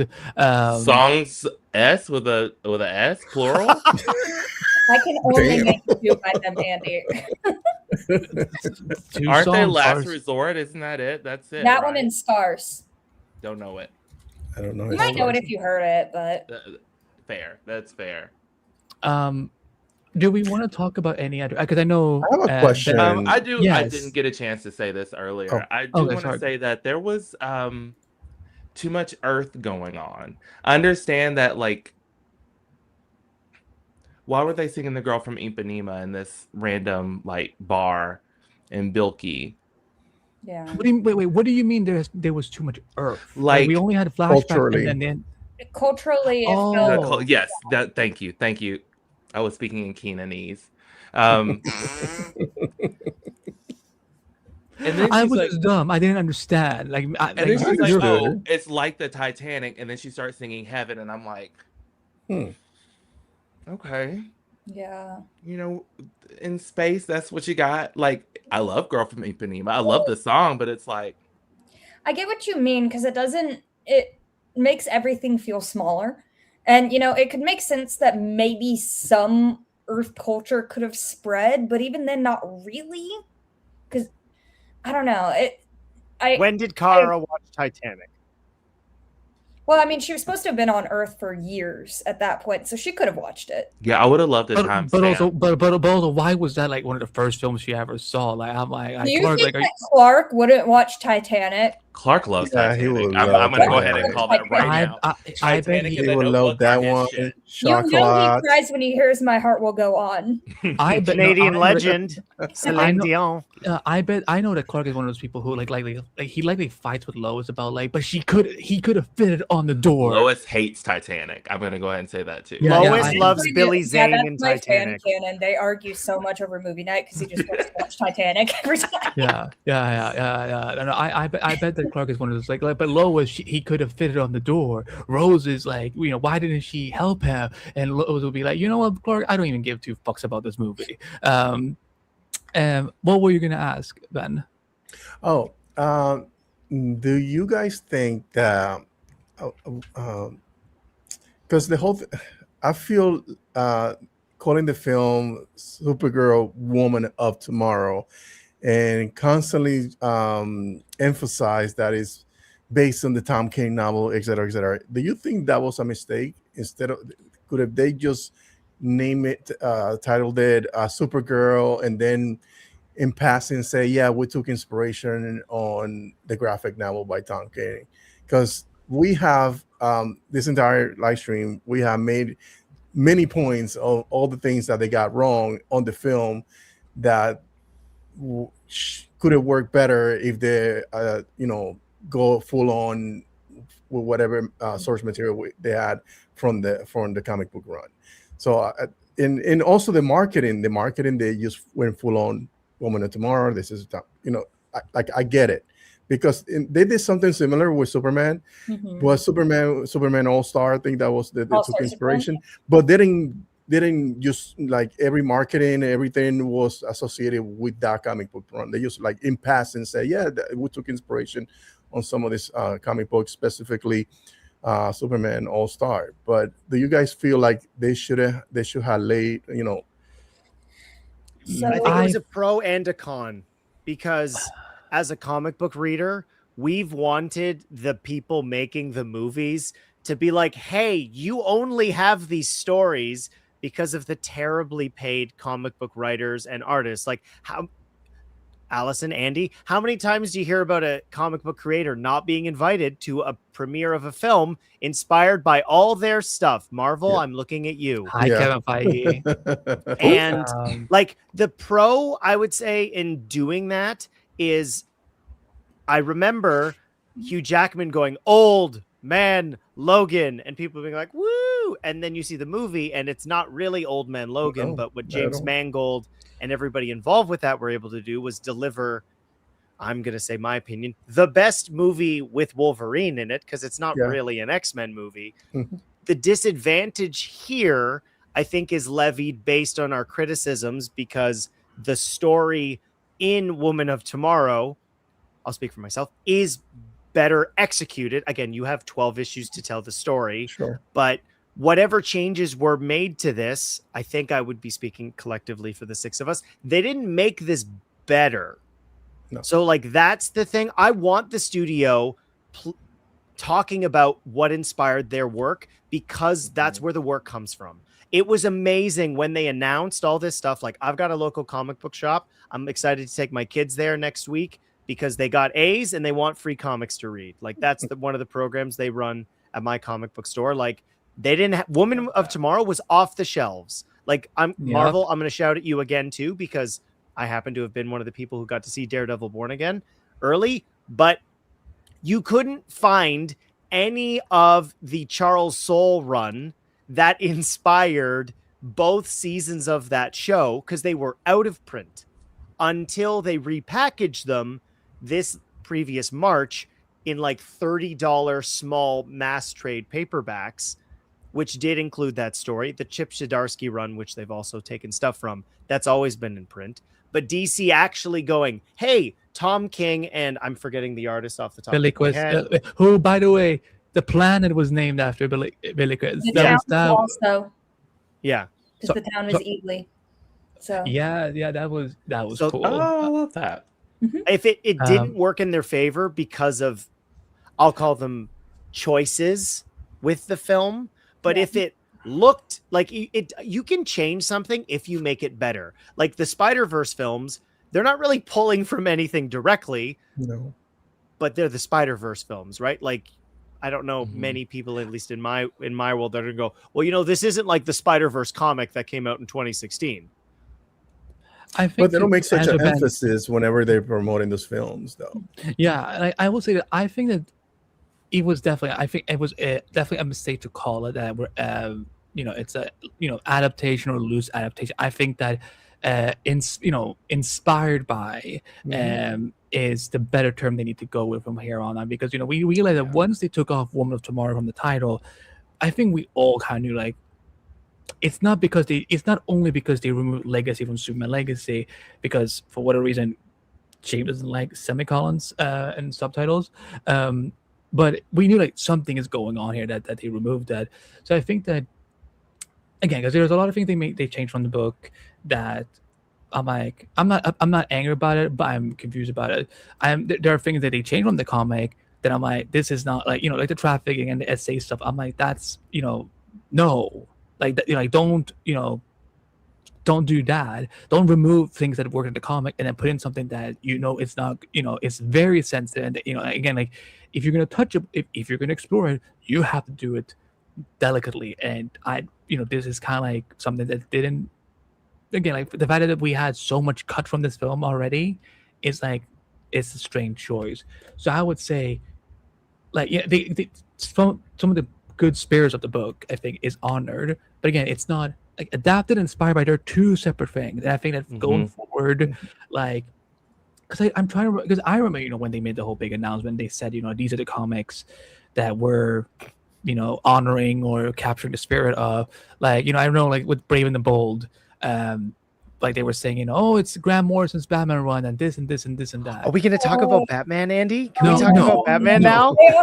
They also said Grant Morrison's Batman run, and at one point used a picture of Dick Grayson's Batman, and that's been bothering me for years, and I had to say that. No, because when she pointed to it, I'm like, wait a minute, and then like I did the Google, and I'm like, ScreenRant had the wrong tag image for like 2 years, and I kept messaging the guy that manages them, and I shouldn't say that on a live stream. I should. No, it's fine. No, it's fine. Like we love our yeah, no, it's all good.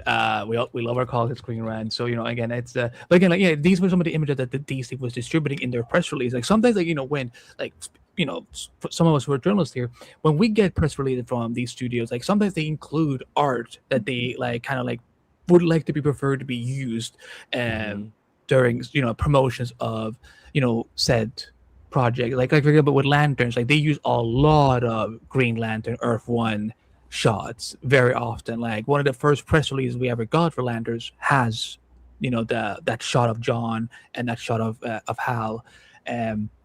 So yeah, but to Ben, I agree. I think that like again, it's when I say it's a mistake, I don't mean in the sense of it's a mistake and now the whole DCU is doomed, because I am so sick and tired of this conversation that like somehow like because one movie is being divided. But again, it's like the reason that this movie is getting the strong it's getting is partially because of legit criticism, but the other half is because men out there are so insecure and love being 100%. incels that they rather attack a woman than understanding what it's like to be a woman and actually supporting it. Because for some reason, some men think that we rule the world and it should only be us. Fuck that shit. We need to get away from them. Us men, we need to be better. We need to be better than what these red pills morons are doing, because I want more movies like Supergirl. Like I want female superhero movies that are good, of course. But again, it's like I don't want Supergirl to somehow become the poster child for like this is why we can't have female superhero movies. I don't want. Yeah. What's up, Kyle? Again. No, Yeah, Allison, go ahead. No, all I was gonna say again, because think about in the 80s, the Helen Slater movie bombing as much as that did, I think also damaged the reputation of female-led superhero movies. Well, But it was cyclical. And I didn't hate it. forever. It was fun. That movie was fun. it was camp.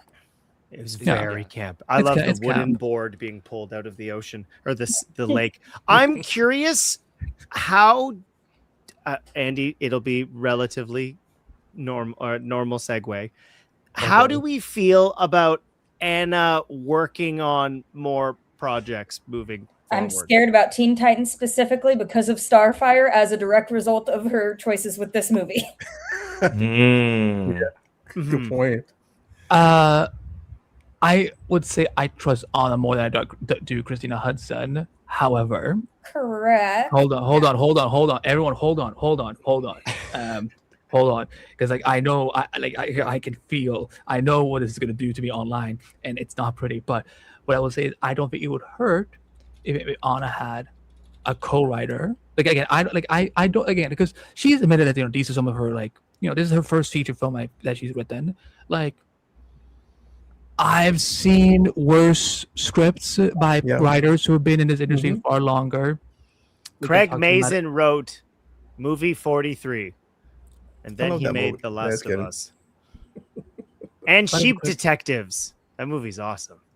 I want to see that. It's very cute. I don't very feel. James Gunn wrote the Scooby-Doo movies, which Andy and I love, but I know outside of our generation, they may not be as well received. our generation, you're not part of my generation. Remember, you told me I was old. We're not supposed to ask this, but she's saying a lot of these age things. I think you need to divulge that because it's relevant to if we're old. Are you asking a woman her age? No, I didn't do that, as the transcript will show. I didn't say that. I had to bully you. I'm 28, so I'm not that young. Oh, that's not but Andy. Andy and I are less Andy. than 5 years apart in age. I'm just bullying him. No, but she treats me like I'm in my 40s. So, which I means am in my wrong with 40s, that? Andy. Don't minimize it. Yeah, why are you? look, Wow, Andy, Bikini, what's wrong with you- people approaching 40 or in did there not- or past? Bitch, did I say there was something wrong with it? What I'm saying is that there's it's just that He's I just am. instead gatekeeping and telling me that I can't be part of your generation, even though I'm a cusper. So, But we're generations. It's not like when you're saying our generation, I'm like, girl, what do you mean I our mean, generation? more so people that would have grown up with the Scooby-Doo movies are more likely to have a positive reception of them because we watched them as kids. Whereas people who watch them as adults may be a little bit more critical and less forgiving of things like the bad Scooby CGI and the fact that movie was caught somewhere between rated R, PG-13, and PG. Kids aren't going to mind that stuff as much. Adults might. Andy, how old were you when Scooby came out? 02. 02, so I would have been if I I turned 33 this October. I can't do head math. When were you born? Do that math. 1993. Okay, so you were 9. Yeah. Then Allison would have been 4. Yep.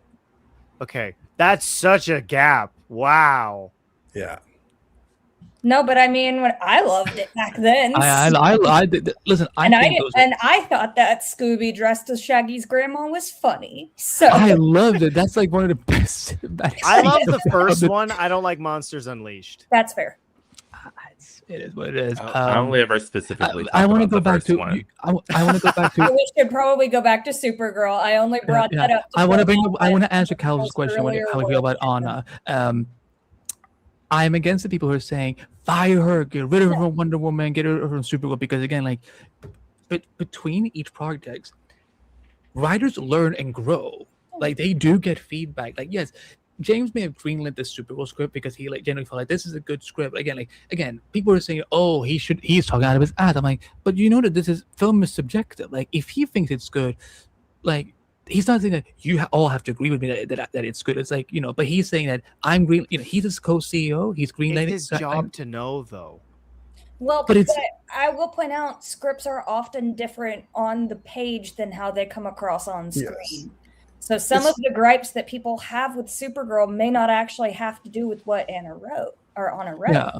So, True. It's like reading a book. The way that you read a book and conceptualize what you're reading is way different from the next person.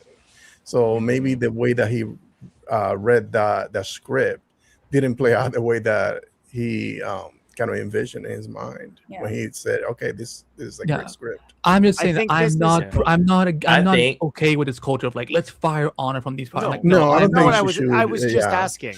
Because why I brought that up, there's a quote that I saw here that was in, where was it? It was in IndieWire. It said, Gunn insisted that Gillespie film the ending that was originally envisioned in the script, even though Gillespie was willing to film alternate versions if it wasn't received well at test screenings. An alternative like- ending, by the way, is like that's normal. A lot of movies do alternative endings. Yeah. But they didn't film the alternative endings. They didn't. Yeah. Oh. That's So what that- I'm saying. So does that mean that during testing people were actually fine with the ending then? Well, no, That but was the just testing interesting. would have happened after filming unless they were to do reshoots. So that would have been a decision that would have been made prior to test screenings. Mm. Yeah. So I have mixed opinions there, because if you have enough faith in a script, Mhm. then, you know, you may not want or need to shoot alternate endings. At the same time, if your audience isn't responding well to something, having the flexibility to do it a different way Mm. is a good thing. And then I Yeah. also think perhaps that's a decision that should have been placed in the director's hands and not the producers. And I know that that's a little bit of a harsh statement, but No, I think that's it's fair. that studio interference can really mess things up sometimes. Like, not to jump franchises, but that's a lot of what caused poor Anthony Mackie, Captain America: Brave New World, to be kind of messy. What it is. Oh my yeah. god, A lot of that interference fucking on that movie. Well, and based off of what Ben said, like this wasn't the implication was not Anna shouldn't make more stuff. It was just more, this is the first thing she's delivered within working in the world. And like, I know Andy, Game of Thrones is not your forte, but I think it's connected. These are obviously all under the WB banner. Like this was we'll call it a loose adaptation, which is much more a different job than what will likely be original ideas just inspired by the characters, which she's even said in her interviews. And like Game of Thrones, it was an adaptation until it wasn't, because George R.R. stopped writing. So like, I wasn't saying fire her, but it'll be very interesting to see. I didn't say you were saying. I'm talking more to No, the I know. haters I'm out there. covering my bases just like you have been with yours. I'm very curious what is going to inspire those those films, or however they wind up in the finished product, because those things, like we had Paradise Lost with a piece of artwork that I know Andy's never been able to find. We don't know where that specifically came from, or if it was original in the original announcement. But what I'd be curious, because of Ben's point, are they going to tell us now what is the inspiration for those projects, if it did lead to the kind of conversation we're having right now?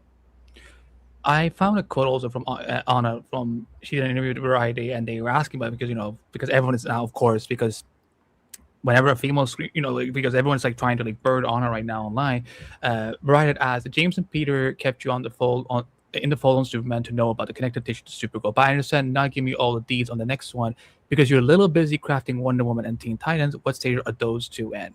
And this is what Anna said, and I quote, "Oh, they are so early. They're in very different stages. I will say that. They're all just such great characters, and I can't believe I get to figure out what I would do with them the way that we did with Kara and Supergirl. But it's still early days on both." So, again, like, for the issues that people have with the Supergirl script, again, like, if James genuinely thought that like this was a good script and he wanted to go ahead and greenlight it, then as a co-CEO, that's his right. Like, again, it's not our studio, but again, I feel that now maybe she will take some of these feedback and constructive criticism. Like, she shouldn't listen to the haters because don't make time for them. But as she approaches Wonder Woman and Teen Titans, I think that like, from the impression I get of like when I've seen her interviews and how she talks about story and stuff like that, again, what goes on behind closed doors when it comes to editing, executives making the shots, like, there's only so much Anna can do. Like, she's the writer. She's not even like the full person in charge of this movie at the end of the day. It's Craig, and I want to remind everyone that Tom King was being referred to as an architect on this film. So again, what input did he give? What again, because I'm sure maybe he said, like, well, some of the things that I did in the comic, maybe you guys don't do in the film. Again, we don't know. That's we don't know. And to your point, we don't know what she was told she'd have to keep from the comic too. She had written an entirely separate, Andy already knows this, she'd written an entirely separate script treatment years ago that was supposed to star Sasha Kaye. So it's possible that her original, even basing it on Woman of Tomorrow, like her original concept for this movie could have differed more, and she was steered in the direction of staying closer, especially if Tom King was involved. We don't know. And I'll bring up this while I comment have right away. issues with her changes, I still really hesitate to dogpile on her and say this would all be her fault, even with me being specifically uncomfortable with some of the changes she chose to make. So Lee Steeler says, it's not our studio, but we're the consumers he's selling to. I'm a Gunn fan, but his taste could be 50-50. Landers and Clayface looks great, though, as well as Man of Tomorrow. Yeah, I mean, we are the consumers. You know, we are the ones that are, you know, it's our money that goes into these tickets. But at the same time, like, we don't have the right to greenlight this film. It is James Gunn and Peter Safran's job. And I will say this, you know, because Ben, I'm sure, you know, because I know you and I, we have dealt a lot with the Snyderverse of it all. And, you know, we come from an era where, like, we saw DC films constantly interfering with the filmmaker's vision. We're like, the fact that we don't have film gets interfered with. So, like, those are little things that, like, we discussed about that earlier, where there's a rumor that there's an additional 20-something minutes that were cut out. So we don't know what kind of behind-the-scenes drama they had to deal with to cut that out, or whatever other issues that movie dealt with through its production. That could have been a detriment to the final product. Guys, I'm sorry. I know you have to. I'm gonna let you go. I'm gonna let you go. So, yeah, I know you wrote, so I'm so sorry. But thank you for joining us. No, thank you for having me. This was fun. Of course, tell people if people don't know where to follow you. Tell them about Real Anarchy and when they come out on social media. Everybody knows me. No, just kidding. They should. Everyone should know you. Have you met me? No, just kidding. No, but it was a pleasure hanging out with you guys. This was a lot of fun. You can just count on me next time if you want to do this again. Hell yeah. Well, thank you for joining us and have a lovely night. Thank you. Bye, Kyle. Bye. Bye. Bye, Ben. Bye. Bye, guys. We are coming up on the almost 2.5 hour mark. So I'd say, is there anything, because I want to go through some of the comments, of course, since we had so many people tuning in. Thank you so much for tuning in on this Saturday night. But any other thoughts about Supergirl that you want to bring up, whether it's positive or negative, or things that we just didn't touch upon in our main discussion? Allison, if you want to start. Well, I have a couple notes just based on stray things that you guys said throughout, but I didn't want to interrupt you. So there actually is an explanation for Supergirl being in and out of costume, which is something that Kyle talked about, because they did place a very strong emphasis on her putting it on in this movie, even though there was the obvious implication that she'd worn it before. Michael Mooney, who is the costume designer on this, along with Anna B. Shepard, said that she was only out of costume because she was celebrating her birthday, and that just happens to be what she was doing when this story picked up.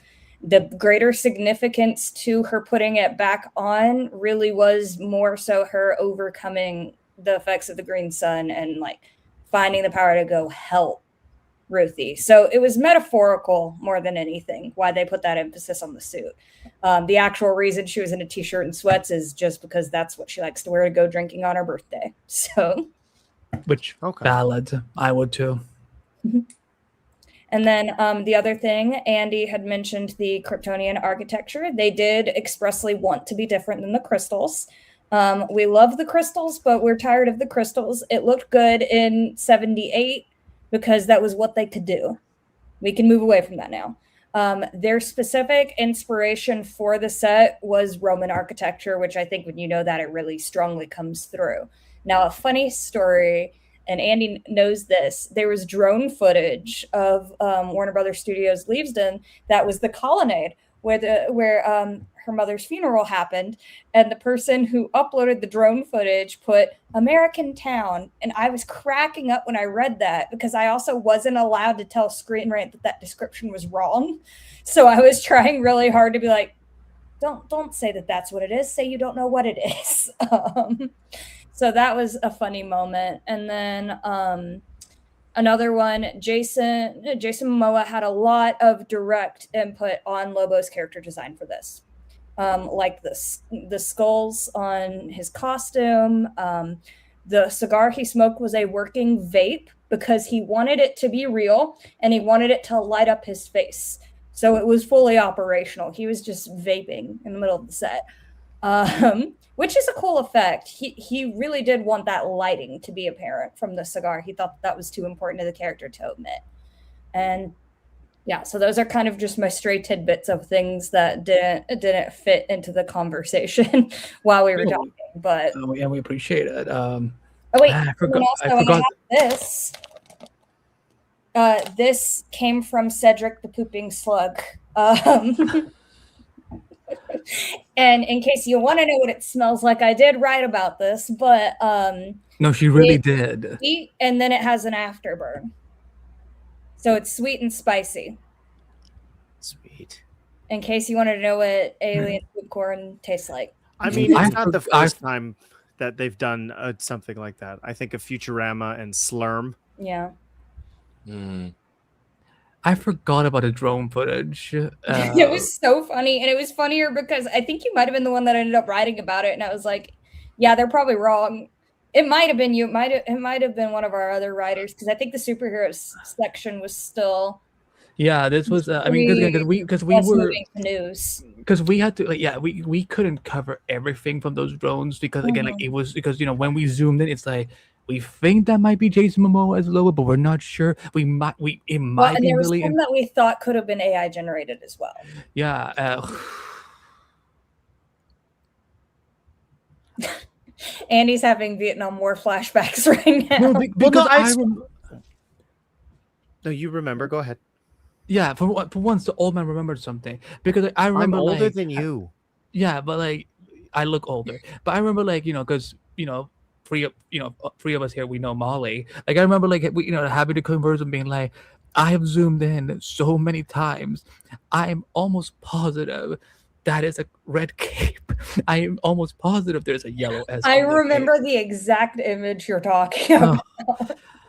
Oh my god, because we got to work on getting these news up as quickly as we can, because that's just how we are as journalists. But it's kind of like, oh my god, how much do we have to zoom in, It's a lot easier with Daredevil that films in New York.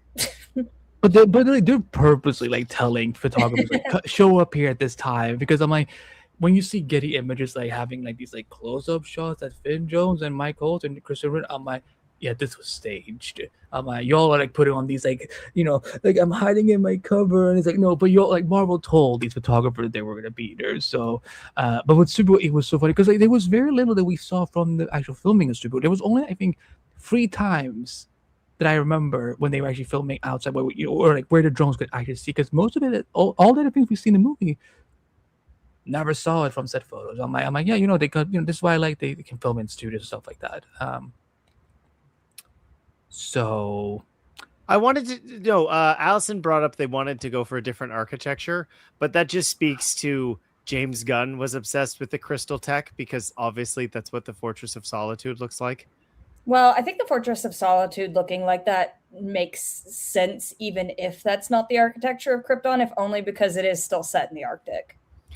Yeah, but also he made the fortress different enough where for example, it only shows up if someone with the House of L and their, if the DNA. It's not all DNA. It opened for crypto, but okay. Maybe his DNA is programmed into. He is a member of the House of L. Okay. Yeah. I do think Keenan had something to say. Yeah, what's up, Keenan? Oh no, I have to head out. Yeah, okay. Yeah. Do you have any final thoughts on Supergirl before we let you go? What is the wildest thing I have in my notes? Well, now I really want to know what you. I think the wildest thing I wrote down was either wanted Ruthie to kill Krim or for his face to be Homelandered off. That is. Okay. Yeah. I'm glad it wasn't. I'm glad Magneto wasn't there with all those piercings. It's. Again, I did like when did it again. Kara headbutted him and a couple got stuck. Stuck in her head. That was fun. Yeah. That was a fun detail. It's the only time that design worked at all. Otherwise, yeah, he was just ugly for the sake of being ugly. But yeah, what other wild notes do you have? I think the other thing too was again, we don't know where she was coming from with that change, but I wrote did we have to? Didn't he slaughter? Like he committed a genocide in the comic, right? Lobo? Not Lobo. no, Krem. Oh, Krem. Right? Like, didn't he like kill a whole civilization of people? There's something like that, but I don't remember for certain off the top of my head. And so, like, the story is like her kind, and I am not a person that be like, oh, I want this to be, if it's saying it's an adaptation, that I want it to come directly from the comic. Like, it's inspired by, like, I get that. But again, we didn't need this, like, Epstein Island storyline to kind of, like, make us realize that this man was shitty. I love seeing anything where a shitty man get beat up. So I was already on board. There are many ways to be shitty. Right. It doesn't have to be that. Yeah. Yeah. And so I was like, like the Cross series just did a very similar like Epstein-y situation. And I'm just like, Can you stop hate it. saying that name? Can you stop saying that I hate name? it. Yeah, just stop saying the name of that man because I don't want to get shadow banned by YouTube. I'm sorry. But No, you're fine. Cross. Alex Yeah, Cross. actually, he just really YouTube does not like Alex Cross. They still remember the Tyler Perry movie. So help me. So help me God, Kyle. I will fly up to Canada. You're welcome. I have a spare bedroom. I've told you can stay here if you come to visit. There's a place. That's where I did. I didn't think that's where the offer was going. Guests stay in spare bedrooms. See, your head is in the gutter. No, like you're the one who brought up the bed. Shut up, Kyle. Keenan, That's anything where else? people sleep. That is all. I'm glad they confirmed that Superman's parents are horrible. But yeah, I want to bring up Lingonberry's. that, I want to bring up Lingonberry's comment. Like I laughed a little when Alora was like, "Oh, that's the baby conger that your crazy brother said." No. Great line. I saw it and I was like, wait, did it just say that? Oh, but it's. I think I was. Oh my God. Honestly, I think I was still holding on hope that it was like the message was doctored, but I was like, okay. No, they Oh my fucked up. God, Jor-El is like that crazy relative where it's like, oh God, I hope they don't bring up politics at the family. Oh yeah. Oh, Jor-El would not be Charles good the to bring. junk uncle. Oh, imagine Jor-El on Thanksgiving. Like, so, like he would be like, "Do we need Pride Month? Like, do we really need Pride Month?" Like, he would be one of those people. What if Jor-El created Brainiac in this version of the universe? No. Hasn't he been involved in the creation of Brainiac before? Well, I mean, Yeah, vaguely yeah. in STAS, there like the AI of the planet was Brainiac. Mhm. Smallville did a similar thing, yeah, but then but then there is the whole aspect like he comes from like Cologne and he's like a Cologne-y Cologne. It sounds like I said Sounds like alcohol. No, it sounds like a little jab at Clooney, like as in George Clooney. I'm like being a Clooney-head. Well, he was in The Flash. You know what he did. Can you stop bringing up that shitty movie? Like I am so like Honestly, as much as we do not love George Clooney's Batman in this house, I would say that was like one of the least bad things about that movie. The tooth falling out after was a bit much. Yeah, because I will say this before I let Keenan go. I want to say this because something like, because on Tuesday, it's coming Tuesday, Supergirl Radio, good friends of Supergirl Radio, they're going to be doing their review of Supergirl at 9 p.m. Eastern, and one of the things that I'm like as a Flash fan when I'm watching Supergirl, am like for all the wrongs and like issues I had with the Supergirls, whatever, I'm like, if I could have had at least half of this in the Flash and made it actually feel like a Flash movie, I would have been such a like. I'm jealous of Supergirl Radio that they like Supergirl is cool on the big screen. The Flash is not cool on the big screen. Grant Gustin is. The Flash movie will never. So I have a mental image of Ezra Miller's running in my head right now because of that sentence. running? What running? You mean the like when Barry is running, like like trying to use his powers, and like he's just running around in the GCP. I'm like, this is That's not Barry. Like that's the biggest crime. Barry Allen is a jock. I know the Flash series ran for 9 years, but Barry Allen's supposed to be a jock. I wouldn't say jock, but I would say his characterization is probably closer to what Eddie was like in the first season. I'm too tired for this. Keenan, thank you for joining us as always. We're always happy when you join us. We're gonna, again, you will be back hopefully in the next time when we do another show. But until then, tell people what you can find on social media. Tell them about the work you do at Multiverse of Color, the Rewind podcast, and anything else you'd like to promote. You can find me on Instagram at reclaw.noneek. I just posted on my YouTube a Masters of the Universe review, and it was fun. If you miss fun movies, go see Masters of the Universe. My agenda is I want a She-Ra movie, and so I need this movie to do well. Should have cast Jared Leto, but otherwise, yeah. Listen, you don't have to see his face. You don't have to see his face. And he's actually very funny. I will say, how dare Skeletor be good? I think he did a good job. But the movie is fun. Oscar winner, so when he wants to be good, he can. But the acting isn't why I don't like Jared Leto. Anyway, That's fair. But I enjoyed it, and I want to know how everyone else feels about it. So go watch my review. And you click in the video description. If you click on Keenan's name, I have tagged his channel, so you guys can go subscribe and go check it out. Thank you. And of course, you can find him on the Rewind podcast with Jonah. You can find Keenan's work at Multiverse of Color, and they can find me if they want to find me. They can find me. I'm very Googleable. But Keenan, we love you so much. Thank you for joining us as always, and you have a lovely night. Yeah, I'm about to fall asleep. Bonsoir. Bye, Keenan. Bonsoir. Hey. Something. New Rachel. No, I know you're joking, but blasphemy. Oh, John Schneider. it's bad enough that he already played Supergirl's adoptive dad.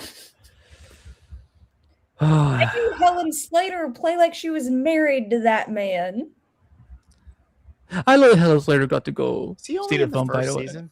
We don't, Kyle. It doesn't matter. Move on. I love the Helen Slater got to go see the film. I think was on the first season, but not a lot. Yeah, they brought him back later, but irrelevant. And Andy's trying to change the subject, so I'm trying to. I'm not. I don't talk about Iceman. I like what I love that Helen Slater got to go. See, and she posted on Instagram. I'm like, that's so sweet. Like, God bless Helen Slater and her contribution to the Superman legacy. Through. She's so cool. I love her. She's. I love her. I hope she gets like a cool little stunt gig in the DCU at some point. She's having a lot of fun ones though, because I mean, she was Laura. She also was. Oh my God, Mrs. Danvers, but I forgot her name, and I hate Eliza. Eliza, yeah. So, I mean, she's had some fun ones. And then I think she's done some voice work too. So, and I want to say she's done specifically some DC voice work, but I don't know that for certain off the top of my head. So you're right. It would be fun to see more of her. And poor lady has had her name tied to a movie that bombed for so long. And she was not even remotely the problem there. She was not she was not the problem at all. She's the only reason if I were to rewatch Supergirl from 1984, it's only because of her, because she is she's doing the best she can with an attempt of a script. Kyle, do you have anything else you want to say about Supergirl that we haven't already touched upon, positive or negatives or anything else? Helen Slater was Talia al Ghul. I didn't want to interrupt Allison in BTAS. I believe the second voice. That was her? Yes. Yeah, beloved. Yeah, that was her. Icon. I'm not a Talia fan for reasons, but obvious reasons. Oh, like Brave and the Bold, that they want to introduce the worst Robin ever. I try not to hold that against Damian because the character's grown a lot, but that's an element they're going to have to change in the movie. Yeah, he grew a lot because he was artificially generated. So Andy, I'm deliberately avoiding. No, in terms of Supergirl, I think what's so funny is it's a Supergirl movie. Supergirl is great. And for me, that's more than enough. Like we literally just talked about the history of the character. And like this is a feature film, I shouldn't say debut, but of this version of the character. I just want more. And we didn't talk a ton about the Superman film, but for me, I have gripes with that movie as well. It's far from perfect, but I just want more of these characters, which in this new version of the universe, at the end of the day, that is the thing they need to be doing. Like, thankfully, we already know what the next project's going to be. It's ironic that history is sort of repeating itself just in terms of critical reception, in terms of the cycle of this stuff. Like, we already know where these people are going to show up. Like BVS, when it was having one of the most historical second weekend bombs of all, or drop-offs, like Justice League was being made. I don't think that's what's going to happen here with the DCU, but it'll be interesting to see what they do with those characters outside of that, because we're clearly getting into other parts of the DC universe with Clayface and with Lanterns. Like, let's build out this DC universe, because I'm digging the Superman saga stuff, but there are other characters I'd like to see. Speaking of Lanterns, Andy, the reason they push Lanterns till after Supergirl is because Kyle Chandler's going to make a cameo, or because there's going to be Chip in the movie. There's going to be some kind of Lanterns. Bull fucking shit. I told you this entire fucking time it was not the reason. And you and would the movie be better? No. Would the movie be better with them in it? Yes. No. Yes, it would be. I think it would depend on what they did with the characters. That's always going to be subjective. Like, could it have been better? Yes. No, but Alan, you don't understand. This man said it would also, yes. Multiple times. This man said it with his entire chest, all the way from Canada. Like, this is the reason. I have watched your prior podcasts. Yeah, and I'm like, Kyle, that's not the reason they put Lanterns after Supergirl. It's because other reason. And he's like, nah, but what? There has to be a reason. I'm just like, no, I don't think it was unreasonable to think there may have been a cameo. And I think part of that is because we're conditioned to the Marvel formula, which is next thing is going to get teased, or one of the next things will be. Now, do they always follow through? No, I haven't seen Harry Styles in a Marvel movie, but. Or Roy Kent. Yeah, or him. Oh my God, I forgot that they made him Hercules. Hercules. For those who really know that reference, I'm proud of you. For those who don't, Google it. We'll tell them to Google that reference. Hercules? Yeah. Why would that be a bad thing? I just don't think that's something people should be looking up. But here's something. One of the last things I want to add about Supergirl is that I love that there wasn't any obvious setup of Man of Tomorrow. Like, I just love that she came back to their apartment. Apparently they shared an apartment. I mean, it's like, now that makes sense, because a journalist should not be able to afford an apartment. I had that thought in Superman, because his apartment was so freaking nice. They're always huge. Have you seen the set photos of Spider-Man's apartment? Yeah, but Lois's looked at least a little bit more appropriate in that it had kind of a dinky kitchen, even though it was big and full of books and everything. So they always tried to make it look like it might have been a cheaper apartment. But Clark's just looked like I'm a journalist. Clark is how successful is the Kent farm when you see that apartment? They're contracted out by McDonald's or something. What Kent farm? It's like a Kent. How? Andy, one thing I will point out, and I will keep this very, very short, because obviously we are way over the time. You're fine. Say what you want to say. In the American South, and of course that's not the South, it's Kansas. Most farmhouses are significantly smaller than the Kent house has been shown in the past. That is just a normal house. No, and I know. We've been looking at the Kent mansions in the past. So does Kara pay rent? I don't know. I don't even know if she has a job. Girl probably does not pay rent. Oh my God, is she a barista? No. Millie has worked in restaurants before, so bring that in. Maybe Kara has a back of the line job in a kitchen or something. Maybe Clark and Lois are living together in Man of Tomorrow, and then she gets Clark's place. I mean, could be, but she'd still have to pay for it. It's not like Clark is he could. Yeah, no, that's true for her, but unless he's writing articles about Earth parents, it seems like in this iteration. So you know what's interesting? So I found someone posted a picture of one of the Supergirl Barbies, and on the back of it, they refer to as Kara Danvers, and I'm like, is That's just a screw up by a product That's launch. likely Yeah, a yeah, 'cause- mistake, but I mean, I have a feeling it might be a little bit more like, wasn't it the animated series where she ended up spending more time with the Kents specifically? Yes. So that may be the direction they go with here. That may be the simpler way to handle it. They've One done a lot also of because she streamlining- doesn't know how to use her powers. Well, and they've right? done Like a lot of streamlining already with Kara's story. Specifically, it seems that they've cut out the Phantom Zone in favor of just making her actually younger than Clark. I didn't Yeah, love that.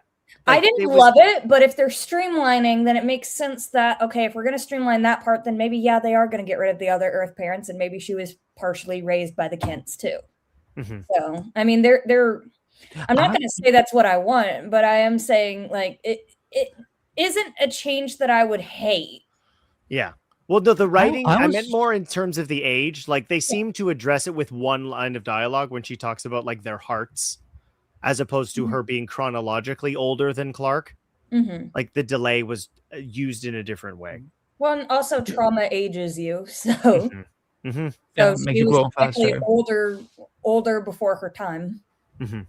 I think it was a casual part of the A film. pretty happy childhood, so Yeah, I like it was a casual part of the film. Like even the whole part of like why is he called Superman and you're not called Superwoman? I'm like, yeah, like like it makes sense that it was a simple conversation, but again, it made sense that Ruby would have those questions. But well, let's I go mean, the Supergirl TV show handled that too with the Cat Grant scene, where Cat Grant actually was the one that named her, but they handled it maybe a little less delicately. They just had Calista Flockhart joke about it in that show, but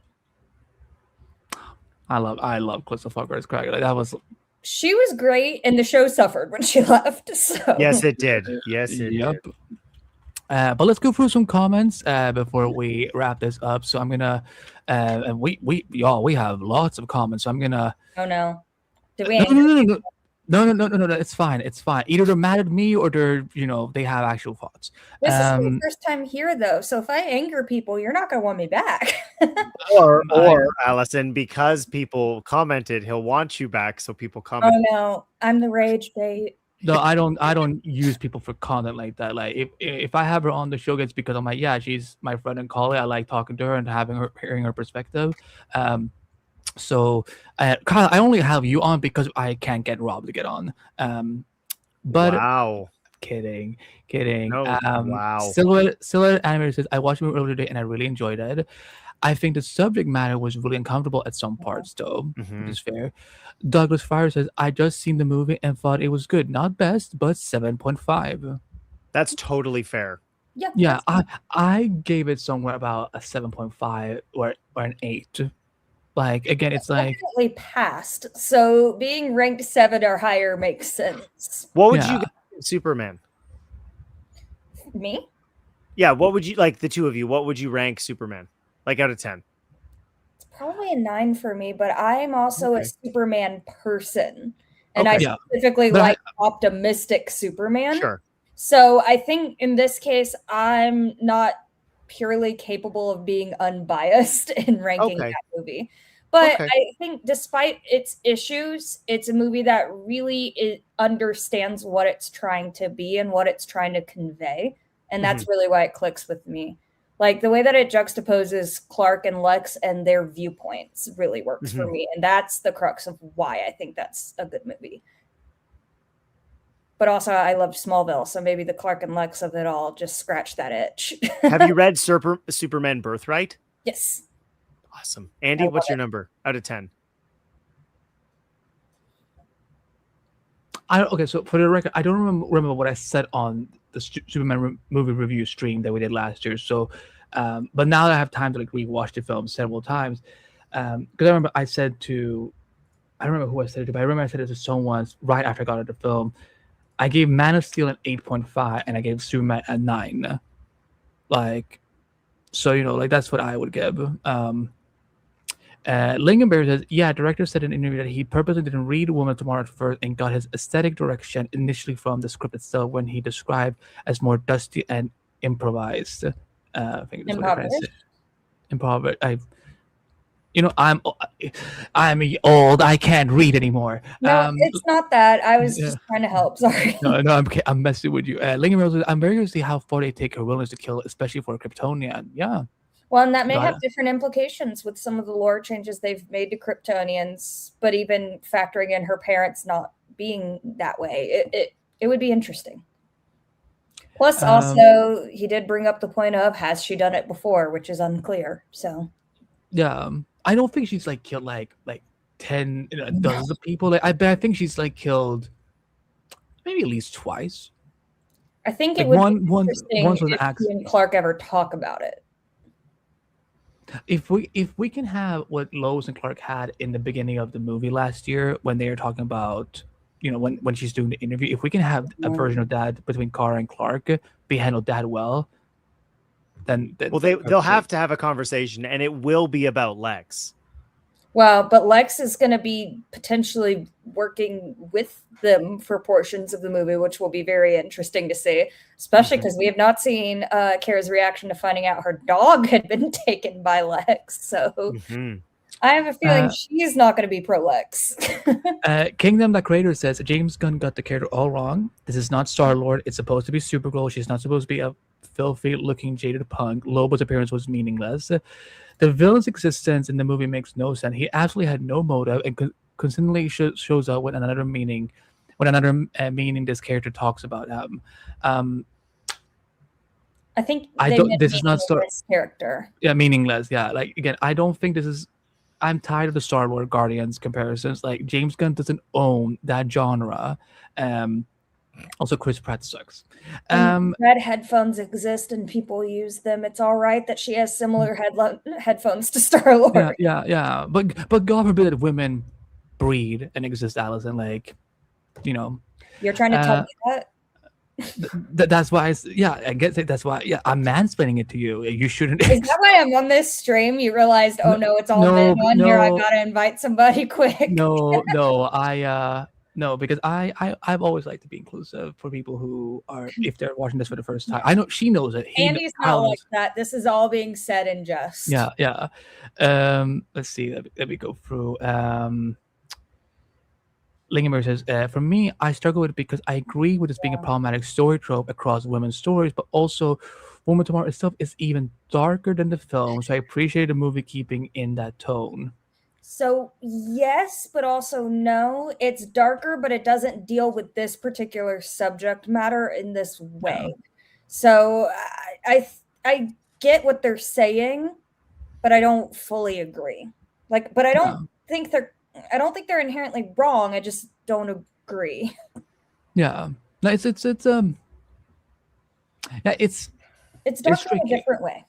So, yeah, exactly. Like one doesn't erase the other, but like they can be darker for very, very, very different reasons. And it's, again, some things need to be handled very delicately than others. So, but will. Here, I will make the most out-of-pocket comparison possible. The girl in the dragon with the dragon tattoo is going to be dark in a very different way than Schindler's List is going to be dark, but they're both very dark. So, the thing is, you can have different types of heavy storylines. So, I think perhaps that was an attempt from Anna to try and keep darker elements in the movie.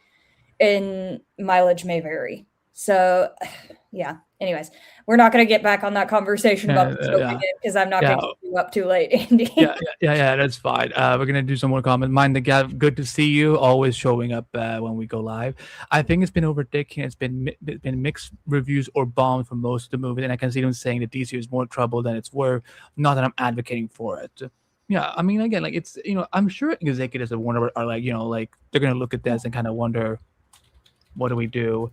But again, the DC change coming at Warner Brothers. So, oh my god, that merger. Let's see a few more comments. I'm glad you guys all are conversing with each other in the comments. So I like that. Okay, Annie likes stuff chat. That's not. I promise that's not me, but that's a funny name. Supergirl could do better than Masters of the Universe in the box office. It definitely won't in physical media and cult status. See no. Like am a Motu fan.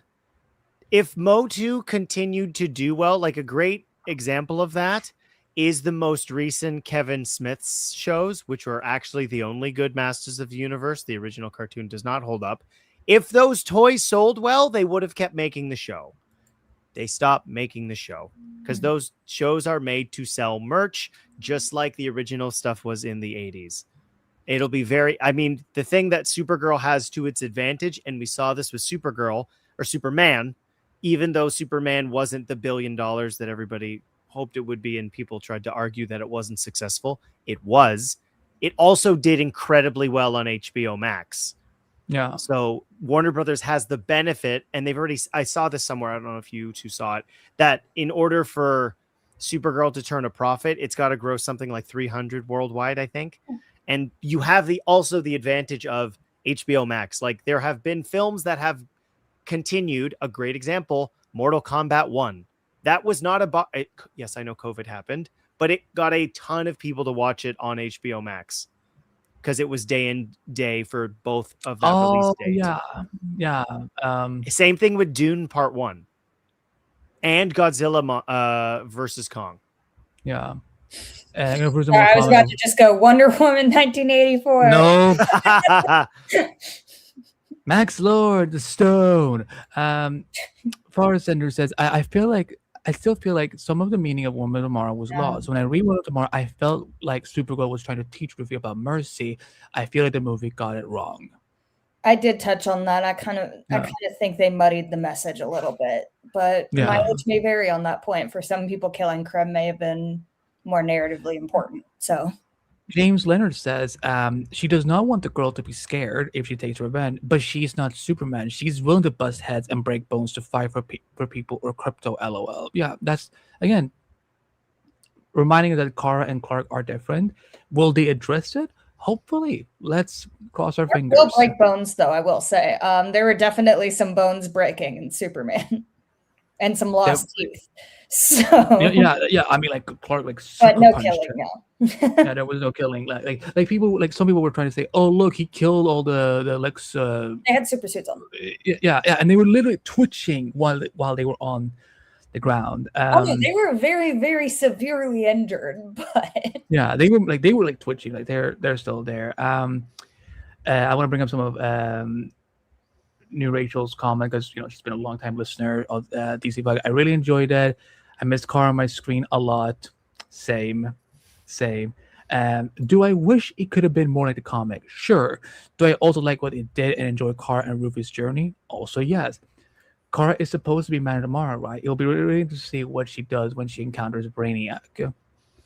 What version of Brainiac are we going to get, right? Like, are we going to get the version that's connected to Krypton, or is it just going to be, I need all of the information all over the galaxy? Well, collector, Dad is a scientist in this version, so it's possible that maybe Zor-El is the one that has ties to Brainiac. Yeah, that's true. Yeah. Also, Zor-El, the guy who played Zor-El, loved him. Bernard from the Santa Claus? I was thinking that, and I whispered that to my mom, and she's like, no. While we were watching. Andy doesn't know who this is. No, I was... I think is there a spider again? No, thank you for fucking reminding me. There was no hate in that response, Andy. He doesn't like me. I don't know why he brings me on. Again, because Rob wasn't available. New Rachel says, at the same time, there have been so many criticisms of this movie. Cop, that variety. Oh my. Variety, you're disgusting. There that have just been straight up misogyny, and that sucks. Yeah, there are. Yeah. The day I covered the Rotten Tomatoes score at ScreenRant, and I saw. I'm not going to say the name because I don't want to give these people a platform. But some of the wild things that they put up in their reviews on Rotten Tomatoes, I'm like, this is fucking disgusting. This is, you shouldn't be allowed to critique films when I'm not getting into it, but it's disgusting. Look, misogynists exist. It's whatever if that's their opinion. Go read a book, but at the end of the day, they should at least do their job and not let that seep into their reviews and spread hate. But that's just not how brains work. Lingenberry says, "I hope Kama makes an appearance eventually, please." Yes, yeah, that I would have want been Streaky, fun. the super cat. Well, that'll be interesting because Streaky's normally been Supergirls and Crypto's normally been Supermans. A lot of the content I've read and watched. So it'll be interesting. Are they going to make Clark instead like obsessed with cats instead? It's him and Lois and their super cat. I'm okay for a Crypto break though. Like two movies back to back. I think obviously he'll probably still be around in Man of Tomorrow, but they probably won't lean on him as much, especially with him being such a pivotal part, more so even in Superman than he was in this. In this, he was kind of more Was of a the plot. inciting incident was his injury, right? Yeah. I love Crypto. For the first 30 minutes, but I think this might be a question that maybe Allison can answer from your set visit. Where did the Kryptonian language evolve from? Was that something that came up in the set visit? They had linguists involved in it from what I remember, but I didn't have any specific notes or recollection of whether they said any specific languages. So I don't know for sure.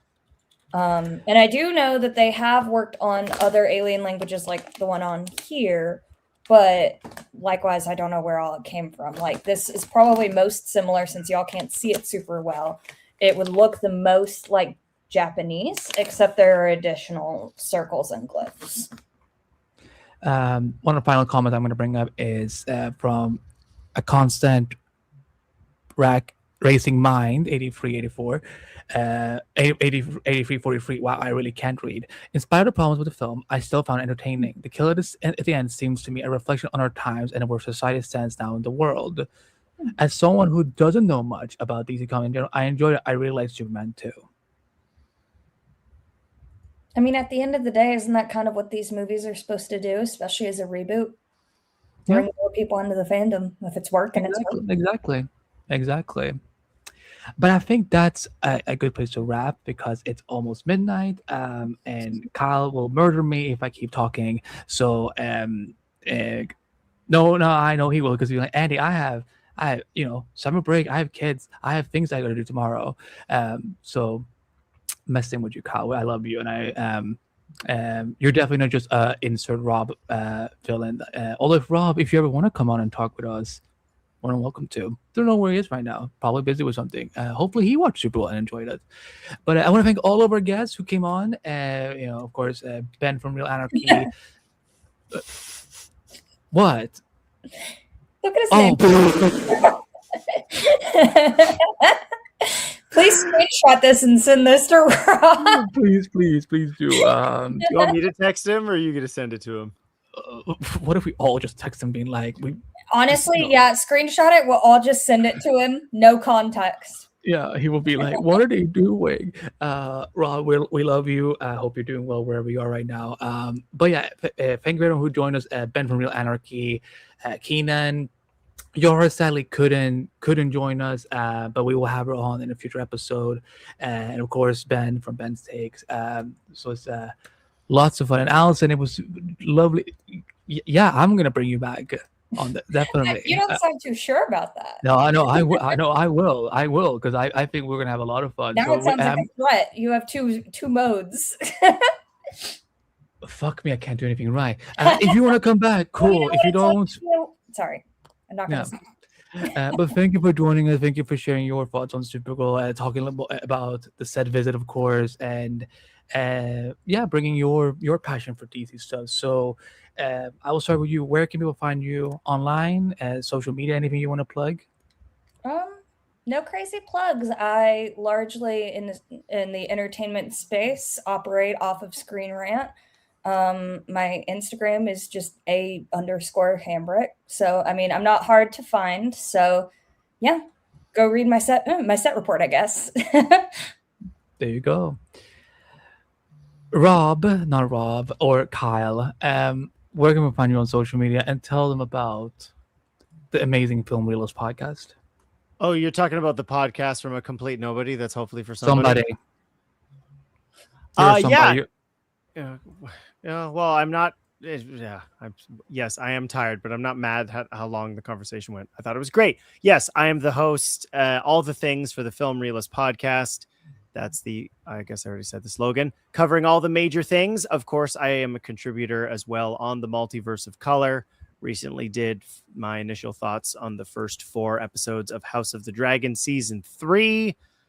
I'm trying to think of what else is coming up. This summer's crazy, so follow Film Reelists on all the stuff. I guess one thing I also did my first thoughts on the first 4 episodes of X-Men 97.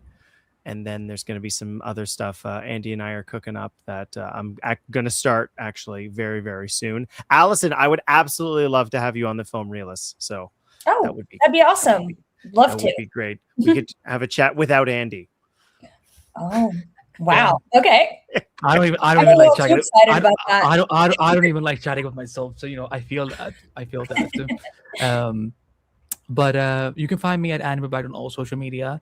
I'm a senior lead writer on ScreenRant, where I cover everything film and TV now these days. I also do interviews there. I have some things coming up next week, so that'll be fun. So check that out. I'm also, of course, the editor-in-chief of multiverseofcolor.com, where you can find all of my amazing team members. Great work. We're getting ready for San Diego Comic-Con in just less than a month. So we're going to have lots of coverage there. And Showrunner Whisper, I'm currently editing. The first episode will be back hopefully sometime in July. So get ready for that. And go watch Supergirl. It's better than what people are saying. And this especially goes out to men listening to this. The bad ones are taking too much attention. They're getting too much focus. They are killing the parts of society that we need. We cannot let them win. And if you believe in female stories, you will go watch Supergirl and form your own opinion. You will not go and listen to some red pill YouTuber who hasn't even seen the film, or you won't go listen to someone who keeps constantly hating on Supergirl but is an actual wife beater with a record. If you know, you know. You will go watch the film for yourself, form an opinion. If you like it, great. If you don't like it, that's within your right. But don't do it because these morons are telling you not to give in to some woke feminist agenda, or because these assholes are image shaming Millie Alcock every single day they can, even though she's a gorgeous woman, and these trolls are living in their basements who have never seen a shred of sunlight in their whole lives because they're busy attacking women online. Don't let them win. If you want to use the money right at the box office, this is how you can do it. And that was the calmest way I could say it. I had way more aggressive ways I was going to say it initially, but I'm like, no, I don't need to be like those idiots. So there you go. For everyone watching, thank you for tuning in. Don't forget you can subscribe to all the channels that this episode was streamed across. We will be back with more episodes of DC Studios Podcast in the near future. We're getting ready for Lanterns on August 16th. We'll chip in that. We will see. Hopefully Cal will get more Green Lantern tie-ins, just not in Supergirl. But for everyone here, thank you so much for joining us. And don't forget to like and subscribe. If you enjoy the podcast, rate us on Apple Podcasts. That really helps the show. And we'll see you in the next one. Have a good night, everyone, and enjoy Supergirl if you haven't already seen it.